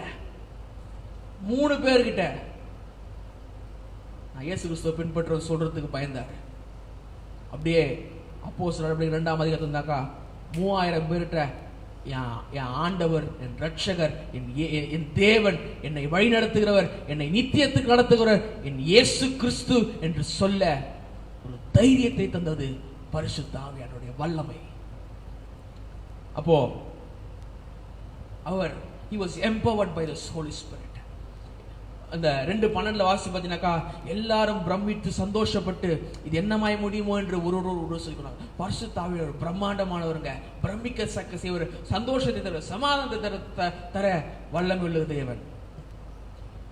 இதோட இன்ட்ரோடக்ஷன் முடிஞ்சிடுச்சு. பிரசங்கத்துக்கு போவோம். என்னடா அவன் போன வாரம் இதே தான் சொன்னான், இந்த வாரம் இதை சொல்றான்னு சொல்லிட்டு இங்கே பாத்தீங்கன்னாக்கா என் பிரசங்கத்தை ரொம்ப சின்னதா 3 பகுதி இவ்வளவு நாள் ஸ்டடி பார்த்தோம். பெந்தேகோஸ்தேயுடைய புரிதல் நமக்கு அவசியம். என்ன பெந்தேகோஸ்தே? இந்த உலகத்திலே நான் வாழ்வதற்கான ஒரு வாழ்க்கை, ஒரு ஒரு என்ன சொல்றது, ஒரு வே ஆஃப் லைஃப், ஒரு வாழ்க்கை மார்க்கம். பெந்தேகோஸ்தேக்கு ஒரு மார்க்கம். இந்த அபிஷேகத்தை அனுப்பப்படுறது வாழ்க்கையினுடைய பகுதி. இந்த பஸ்கா இயேசு கிறிஸ்து ஏற்றுக்கொண்டது மூலமாக பரலோகத்திற்கு ஏறி செல்ல வேண்டும் என்று சொன்னால் பெண்டிகாஸ்ட் இஸ் மஸ்ட், அவசியம். அதனால இயேசு கிறிஸ்து சொல்றாரு, நீ பரலோகம் வரலாம் இருக்கட்டும், ஃபர்ஸ்ட் 10 நாள் போய் காத்திருந்து என் ஆவியை பெற்றுக்கொண்டு சொல்லிட்டேன். முதலாவதாக பரிசுத்தாவினால் அவருடைய பலனால் தரிப்பிக்கப்படும் பொழுது முதலாவதாக என்ன நடக்குது அப்படின்னு பாத்தீங்கன்னாக்கா, the Holy Spirit empowers me to live righteously. நீதியுள்ள வாழ்க்கை வாழ்வதற்கு பரிசுத்த ஆவியானுடைய பலன் எனக்கு உதவி செய்கிறது. அப்போஸ்தலர் 2:17 சொல்றாரு, யாவர் மேலும் என் ஆவியை ஊற்றுவேன். மாம்சமான யாவர் மேலும், சின்ன பசங்க, பெரியவங்க, வயசானவங்க எல்லாம் சொல்றாரு. சிறியவர்கள், குமாரன், குமாரத்திகள், சில்ட்ரன், எல்டர்ஸ், மூப்பர்கள், ஊழியக்காரர் எல்லாரும் மேலும் ஆவியை ஊற்றுவேன். ஏன்? ரோமர் 8:9, ரோமர் நிருபம் 8:9 தேவனுடைய ஆவி உங்கள் வாசமாய் இருக்கிறதா நீங்கள் மாம்சத்திற்குட்பட்டவளாயிராமல் ஆவிக்குட்பட்டவளாயிருப்பீர்கள். கிறிஸ்துவின் ஆவி இல்லாதவன் அவருடையவன் அல்ல. மாம்சத்திலே நடக்கிற அநீதியின் செயல்களை விடுத்து கிறிஸ்துவனுடைய நீதியை தரிப்பித்துக் கொள்ள வேண்டும் என்று சொன்னால் இந்த பரிசுத்த ஆவியானவர் எனக்கு பலன் தர வல்லவராய் இருக்கிறார். இன்னொரு அர்த்தம், இந்த பரிசுத்த ஆவியானவர் எனக்குள்ளாக வாசம் செய்கிறபடினாலே நான் பாவத்தை பார்க்க மாட்டேன் என்று இல்லை, நான் பாவத்தை எதிர்கொள்ள மாட்டேன் என்று அல்ல, பாவம் இடத்துல வராது என்று அல்ல. ஆனால் பாவம் என்னை ஒரு நாளும் ஒருபோதும் மேற்கொள்ளவோ ஆளுகை செய்யவோ முடியாது. என்று சொன்னால் எனக்குள்ளாக ஆவியானவர் என்னை அவருடைய நீதி உள்ளவனாக, நீதிமானாக வாழ உதவி செய்கிறார். ஏன்னு சொன்னால் அப்போஸ்தலன் இப்போ கலாத்தியர்ல சொல்றாரு, ஆவிக்கேற்றபடி நடந்து கொள்ளுங்கள், அப்பொழுது மாம்ச இச்சையை நிறைவேற்றாதிருப்பீர்கள். முதலாவதாக he empowers you to live righteously. நீங்கள் நீதி உள்ளவர்களாய் வாழ பரிசுத்தாவின் உதவி செய்வார். நீதிமானா வாழ, உங்களுடைய பலத்தால் நீதிமானா வாழ முடியாது. உங்களுடைய நான் நல்லவனா இருக்கணும்பா அப்படின்னு நினைச்சு நீங்க நீதிமானா இருக்க முடியாது. பரிசுத்தாவினுடைய பலம் தேவை. இரண்டாவதாக he empowers me to live supernaturally. ஒரு இயற்கைக்கு அப்பாற்பட்ட விதத்துல என்னை வாழ பரிசுத்த ஆவியானவர் எனக்கு உதவி செய்கிறார். ஏன்? அப்போஸ்தலன் பவுல் சொல்றாரு பாருங்க, அதாவது 27 புஸ்தகங்கள் புதிய ஏற்பாடு இருக்குது. அது 27ல 13 கிட்ட யார் எழுதுறாராக்கா? நம்ம பவுல் தான் எழுதுறாரு. அவர் சொல்றாரு 1 கொரிந்தியர் 2:4-5 2ஆம் அதிகாரம் 4ஆம் வசனம் 5ஆம் வசனம் 1 Corinthians chapter 2 verse 4 and 5 வாசித்து பாருங்க. உங்கள் விசுவாசம் மனுஷருடைய ஞானத்தில் அல்ல, தேவனுடைய பலத்தில் நிற்கும்படிக்கு என் பேச்சும் என் பிரசங்கமும் மனுஷர் ஞானத்துக்குரிய நய வசனம் உள்ளதா இராமல் ஆவியினாலும் பலத்தினாலும் உறுதிப்பட்டதா இருக்கிறது. பாருங்க, பயங்கரமான ஞானம் உள்ளவர். கமாலியேல் பாதத்தில் உட்கார்ந்தவர். இயேசு கிறிஸ்துவை இவருக்கு 10 வருஷம் இவருக்கு போதித்திருக்கிறார். எல்லாம் ரைட். ஆனா சொல்றாரு, என்னுடைய நாக்குடைய நாவன்மையினால் நான் பேசலங்க, நான் ஆவியினாலும் பலத்தினாலும் உறுதிப்பட்ட வார்த்தையை நான் பேசிக் கொண்டிருக்கிறேன். You are just anointed to what? Sorry. You are just anointed to do what you do as I am anointed to what I do. நான் ஒரு ஊழியக்காரன், தேவனுடைய பிள்ளையா இருக்கக்கூடிய எந்த பெரிய ஊழியக்காரன் சின்ன ஊழியக்காரன் எல்லாம் விட்டுருங்க, தேவனால் அபிஷேகம் பண்ணப்பட்ட எந்த மனுஷனும் தேவனுடைய அபிஷேகத்தினால் எந்த ஒரு காரியத்தை செய்ய தேவன் அவனை பழக்குவிக்கப்படுத்துகிறார். நீங்க யாத்ரா 30ஆம் அதிகாரத்துல 36ஆம் அதிகாரம் வரைக்கும் நீங்க வாசித்து பார்த்தீங்கன்னா தெரியும். அங்க ஆண்டவர் வந்து மோசே மூலமாக அநேக காரியத்தை, ஆசரிப்பு கூடாரத்தை செய்கிறது, வீடுகளை கட்டுகிற காரியம், நிறைய காரியத்தை குறித்து பேசுகிறாரு. பெஸ்லேயில தெரிந்து கொள்கிறார், நிறைய காரியம் அங்க பார்க்க முடியும். நல்லா பார்த்தீங்கன்னாக்கா ஆண்டவர் ஆசரிப்பு கூடாரத்தை கட்ட சொல்லும் பொழுது மனிதனுடைய ஞானத்தினால அவர் கட்ட ஒட்டாமல் அவர் என்ன பண்றாருனாக்கா தேவனுடைய ஆவியால் நிரப்பப்பட்ட ஒரு மனுஷனை தேடுறாரு. பெஸ்லேயில் காணப்படுறான் பாருங்க. அப்போ அப்போ மனுஷனுடைய ஸ்கில் இருக்குது, மனுஷனுடைய ஒரு ஒரு புத்தி இருக்கிறது. ஆனால் அந்த புத்தி எப்படி ஸ்திரப்படுதுனாக்கா தேவ ஞானத்தான் ஸ்திரப்படுது. அப்போ அவர் சாதாரண நேச்சுரலாகவே பெஸ்லேயில் வந்து ஒரு சிவில் இன்ஜினியர் அப்படி ஞாபகம் வச்சுக்கோங்க. ஒரு வீடுகளை கட்டுகிற ஒரு மனிதர், நேச்சுரலாக இயற்கை ரீதியாக அப்படிப்பட்டவன். ஆனால் அவன் வாழ்க்கையிலே அவருடைய ஆவியான பலனால் தரிப்பிக்கப்படும் போது இயற்கைக்கு அப்பாற்பட்ட விதமாக அவர் மாற்றி போடுகிறார். பேதுரு யார்? ஒரு மீனவன். இந்த மீனவன் யார்? டாக்ஸ் கட்டாத மீனவன். ஆண்டவர் இயேசு கிறிஸ்து வந்து கேட்கிறார், ஆண்டவரே என்ன டாக்ஸ், எப்படி? ஸ்ட்ரெயிட்டா போ, தூண்டில் போடு, மீன்ல இருக்கும் எடுத்துக்கட்டு. போறாரு பாருங்க. மீன் பிடிப்பது என்பது ஒரு தொழில். ஆனால் இயேசு கிறிஸ்து அவன் மீன் பிடிக்கிற தொழிலே அவருடைய வல்லமையால் ஈடுபடும் பொழுது அவன் நேச்சுரல், சூப்பர் நேச்சுரலாக இயற்கைக்கு அப்பாற்பட்டதாய் மாத்துறாரு. ஏன்னாக்கா நல்ல மனுஷனுடைய நடைகள் கர்த்தரால் உறுதிப்படும். சங்கீதம் 37:23 வாசிச்சினாக்க தெரியும். நல்ல மனுஷன் நடைகள் கர்த்தரால் உறுதிப்படும், அவனுடைய வழியின் மேல் அவர் பிரியமா இருக்கிறார். அவன் விழுந்தாலும் தள்ளுண்டு போவதில்லை. கர்த்தர் தமது கையினால் அவனை தாங்குகிறார். நான் இளைஞனாயிருந்தேன், முதிர்வயதானேன், ஆனாலும் நீதிமான் கைவிடப்பட்டதையும் சந்ததி அப்பத்திற்கு இறந்து தெரிந்து நான் காணவில்லை. Because God wants to do a supernatural. ஆண்டவர் இயற்கைக்கு அப்பாற்பட்டதை எப்போ செய்வாரு? பரிசுத்த ஆவியின் நிறைவினாலே செய்வார். இயேசு கிறிஸ்து அவருடைய சீஷர்கள், இயேசு கிறிஸ்து எல்லாரையும் தெரிந்து கொள்ள மார்க் 3ஆம் வாசனாக்கா எல்லாருக்கும் அதிகாரம் கொடுக்கிறாரு, எல்லாருக்கும் சுகமாக்கும், எல்லா பயங்கரமான அதிகாரத்தை கொடுக்கிறாரு. ஆனா கொஞ்ச நாள் கழிச்சு சீஷர்கள் தலையை சொல்லி ஆண்டவர் சொல்றாங்க, ஒரு பிசாசு பிடித்த ஒரு மகனை துரத்த முடியாத போது சொல்றாங்க, ஆனா இது எப்படி எங்களால் செய்யக்கூடாமல் போயிற்று, இது ஏன் எங்களால் செய்ய முடியல? இப்படி சொன்ன அதே பேதுரு, அதே சீஷர்கள் வாழ்க்கையில கவனித்து பார்த்தீங்கன்னாக்கா, நீ தொடரணும்னு அவசியம் இல்லப்பா, உன் நிழல் பட்டே மரித்தோர்களோடு எழுப்பார்கள். வாசித்து பாருங்க அப்போஸ்தலர் 5ஆம் அதிகாரம் 15ஆம் வசனத்துல, பிணியாளுகளை படுக்கையில் மேலும் கட்டில் மேலும் கிடத்தி பேதுரு நடந்து போகையில் அவனை நிழலாகிலும் அவர்கள் சிலமேல் படும்படிக்கு அவளை வெளியே வீதிகளில் கொண்டு வந்து வைத்தார்கள். பேதுரு கேட்கிறாரு, ஆண்டவரே நான் பண்ணி சுகம் பிசாசை ஓடல ஆண்டவரே, எப்படி ஆண்டவரே கேட்கும்போது கொஞ்ச நாள் கழிச்சு வெயிட் பண்றாரு, பரிசுத்தாவின் வரத்துக்கு வெயிட் பண்றாரு. பரிசுத்தாவின் வராரு, பரிசுத்தாவினை நிரப்புகிறாரு, சாட்சி கொடுக்கிறாரு. சாட்சி கொடுப்பது மாத்திரமல்ல, நிழல் பற்றோர் சுகம் படத்தக்கதான வல்லமையை என்னை விசுவாசிக்கிறவன் நான் செய்ததையும் செய்வான், நான் செய்யறதை காட்டிலும் பெரிதான காரியம் செய்வான்னு சொன்னார்ல, அது பேதுருடைய வாழ்க்கையில கர்த்தர் நிறைவேற்றினார். பவுலுடைய வாழ்க்கையில யாரு? இவர் வந்து வேதத்தை வார்த்தையின்படி பின்பற்றுகிறவர், பரிசேயன். இந்த பரிசேயன் நீங்க இந்த இவர் வாழ்க்கையை கவனித்து பார்த்தாக்கா, அவருடைய கால வாசம் அப்போஸ்தலர் 19ஆம் அதிகாரம் 11-12. அப்போஸ்தலர் 19ஆம் அதிகாரம் 11-12. பவுலின் கையினாலே தேவன் விசேஷ அற்புதங்களை செய்திருந்தார். எப்படி? அவருடைய சரீரத்திலிருந்து உருமால்களையும் கச்சைகளையும் கொண்டு வந்து வியாதிகள் மேல் போட, வியாதிக்காரர் மேல் போட, வியாதிகளை விட்டு நீங்கி போயின, பொல்லாதாக விட்டு போயின. பாருங்க, இந்த உருமால்கள் அப்படின்னு இருக்குது தமிழ்ல. பாத்தீங்கன்னா உருமா இப்படிலாம் இருக்குது அப்படின்னு பாக்காதுங்க. ஒண்ணு இல்ல, கர்ச்சீஃப். ஈஸியா புரிஞ்சுக்கணும். கர்ச்சீஃப் யோசிச்சு பாருங்க. கர்ச்சீஃப் எதுக்கு யூஸ் பண்ணுவோம்? வேறு தொடக்க யூஸ் பண்ணுவோம், தொடக்க யூஸ் பண்ணுவோம், எதுக்காக யூஸ் பண்ணுவோம். அப்போ ஜனங்கள் என்ன யூஸ் பண்ணாக்கா, பவுலுடைய கர்ச்சீஃப் அப்படின்னா கிடைச்சிருமா பாருங்க. கர்ச்சீஃப்ல மூக்கு சிந்தி இருப்பாங்க, கர்ச்சீஃப்ல காது நோண்டி இருப்பாங்க, வேற வச்சிருப்பாங்க, நிறைய அசுத்தம் அப்படின்னு சொல்லலாம். அப்போ இந்த ஜனங்க இந்த உருமால், நீங்க தான் இந்த உருமால் குருமால்லாம் தெரியுது எனக்கு, அந்த ஹேண்ட் கர்ச்சீஃப் இவ்வளவு அந்த உருமால் அப்படின்னு படிச்சுனேன். அப்போ இந்த உருமால், இந்த கைக்குட்டை, கச்சை, பெல்ட் அல்லது மேல் வஸ்திரம், இதெல்லாம் அப்படின்னு போடுறாங்க. எப்போ என்னப்பா ட்ரெஸ் எல்லாம் அப்படி? ஒன்றும் இல்லைப்பா, உன் ட்ரெஸ்ஸை போட்டால் எனக்கு சுகம் கிடைக்குது. ஏன்? ட்ரெஸ்ஸில் சுகம் இல்லை, கர்ச்சீஃபில் சுகம் இல்லை, கர்த்தருடைய பரிசுத்த ஆவியானுடைய வல்லமையினால் தெரிவிக்கப்பட்டதினால் வந்த சுகம்.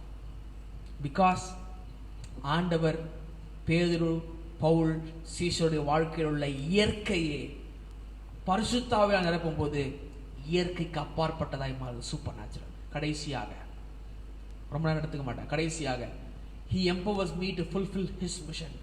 அவருடைய ராஜ்யத்தை கட்டும் பணிக்காக என்னை பரிசுத்த ஆவியினால் அவர் நிரப்பி இருக்கிறார்.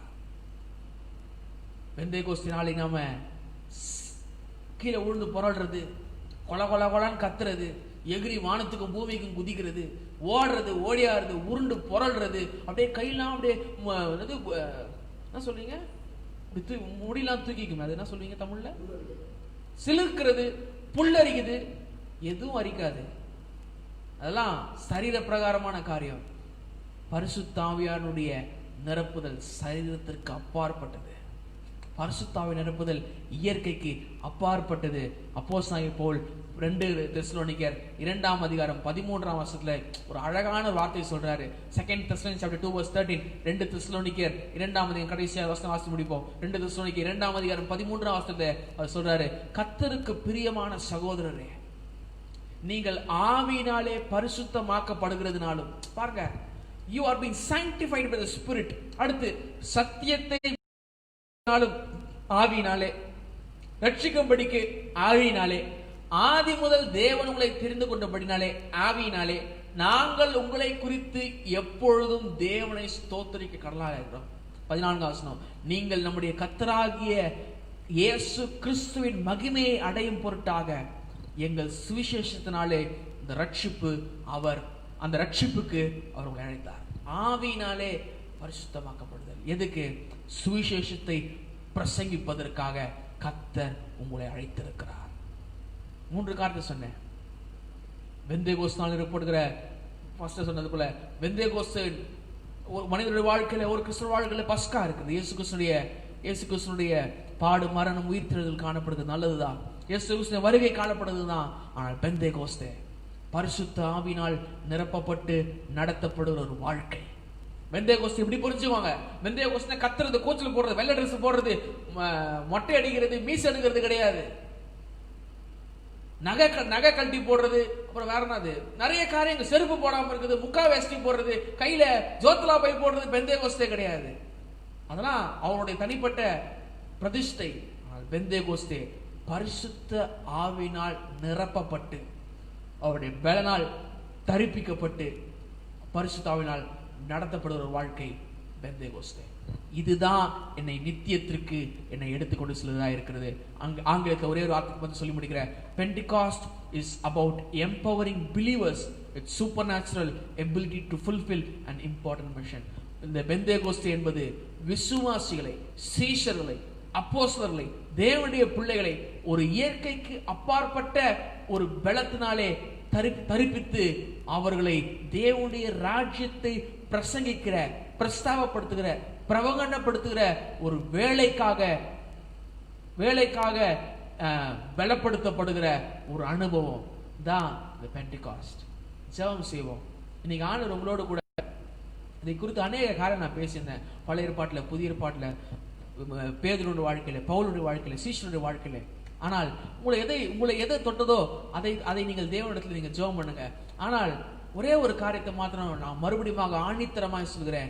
பெந்தேகோஸ்தே என்று சொல்லி அந்த ஆவியால் நிரப்பப்படுது என்று சொன்ன என்ன அப்படின்னு பார்த்தீங்கன்னாக்கா, அவருடைய ஆவியினாலே நடத்தப்பட்டு, தரிப்பிக்கப்பட்டு, நடத்தப்பட்டு, பலப்படுத்தப்பட்டு நடக்கிற ஒரு வாழ்க்கை. கர்த்தர் உங்களுக்கு அந்த இந்த பெந்தேகோஸ்தே நாள்ல இப்படிப்பட்ட ஒரு கமிட்மெண்ட்ல, இப்படிப்பட்ட ஒரு அர்ப்பணிப்புக்குள்ளாக கர்த்தர் உங்களை நடத்த முடிய நான் ஆண்டவரிடத்துல கேட்டுக்கிறேன். ஹல்லேலூயா. எங்கள் அன்பின் பரலோக பிதாவே, ஆசீர்வதிக்கப்பட்டதான இந்த மாலை வேளைக்காக நன்றி செலுத்துகிறோம். இந்த பெந்தேகோஸ்தே குறித்ததான ஒரு புரிதலை கர்த்தர் இந்த மாலை வேளை நம்முடைய பிள்ளைகளோடு கூட பேசிக் கொண்டிருந்ததுக்காக உங்களுக்கு நன்றி செலுத்துகிறோம். பழைய ஏற்பாட்டிலே சொன்னதை, ஸ்தாபித்ததை, புதிய ஏற்பாட்டை நிறைவேறுதலாக கர்த்தர் கொண்டு வந்தீர் ஆண்டவரே. ஆனா அதே மாதிரி அப்பா, இந்த பரிசுத்த ஆவியை நிரப்பப்படுதல் எங்களை பரிசுத்தமாக நீதிமானாக வாழ செய்கிறது. பரிசுத்த ஆவி பலத்தப்பட்டு தரிப்பிக்கப்படுது. ஹல்லேலூயா. ஆண்டவரே, எங்களை இயற்கைக்கு அப்பாற்பட்ட ஒரு மனிதனாக வாழ செய்கிறது. பரிசுத்த ஆவி பலத்தால் தரிப்பிக்கப்படுது. இயற்கைக்கு அப்பாற்பட்டது மாத்திரமல்ல ஆண்டவரே, உம்முடைய ராஜ்யத்தை கட்டுகிற பணியிலே, சேவையிலே எங்களை ஹல்லேலூயா, எங்களை ஆண்டவரே உத்வேகப்படுத்துகிறதுக்கு காணப்படுகிறது. இந்த பெந்தேகோஸ்தே நாள்ல எங்கள் வாழ்க்கையானவரே ஆவியினால் நடத்தப்பட, ஆவியினால் தரிப்பிக்கப்பட, ஆவியினால் ஆண்டவரே ஆவியானவருடைய வரங்கள், ஆவியானுடைய கனி, ஆவியானுடைய வழிகள், ஆவியானுடைய சித்தம், ஆவியானுடைய ஹல்லேலூயா ஆலோசனை ஆண்டவரே எங்களுக்குள்ளாக ஆண்டவரே அது ஆழமாக பதிய கர்த்தர் கிருபை பாராட்டும்படியாக நாங்கள் ஜெபிக்கிறேன்.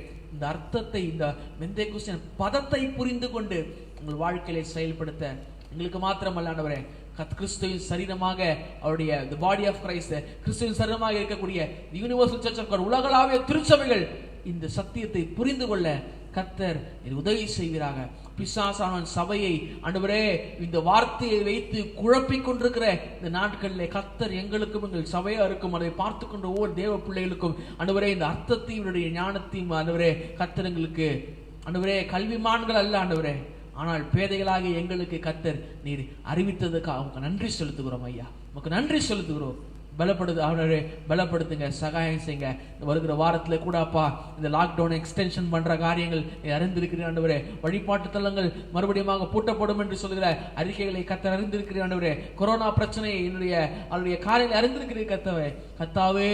உமக்கு சித்தமானதை எங்களுக்குள்ளாக செய்து முடிக்க போகிறதுக்காக நன்றி செலுத்துகிறோம். ஆசீர்வதிங்க, பாதுகாத்துக் கொள்ளுங்க, பராமரித்துக் கொள்ளுங்க. எல்லா துதிக்க நமக்கு ஒருவருக்கு சொல்றோம். ரட்சகர் இயேசு கிறிஸ்து நாமத்தில் பிதாவே, ஆமென். என் ஆத்துமாவே கர்த்தரை ஸ்தோத்திரி, என் முழுவலுமே ஒரு பரிசுத்த நாமத்தை ஸ்தோத்திரி. என் ஆத்துமாவே கர்த்தரை ஸ்தோத்திரி, கர்த்தர் செய்த சகல உபகாரங்களை மறவாதே. ஆமென். நம்முடைய கர்த்தராகிய இயேசு கிறிஸ்துவின் கிருபையும், பிதாவாகிய தேவனுடைய அன்பும், பரிசுத்த ஆவியானவருடைய அந்யோன்யமும் ஐக்கியமும் சமாதானமும் ஆலோசனையும் இன்றும் என்றும் உலகளாவிய திருச்சபையோடு கூட சகல பரிசுத்தவான்களோடு கூட இன்றும் என்றும் சதா காலம் இருப்பதாக. ஆமென்.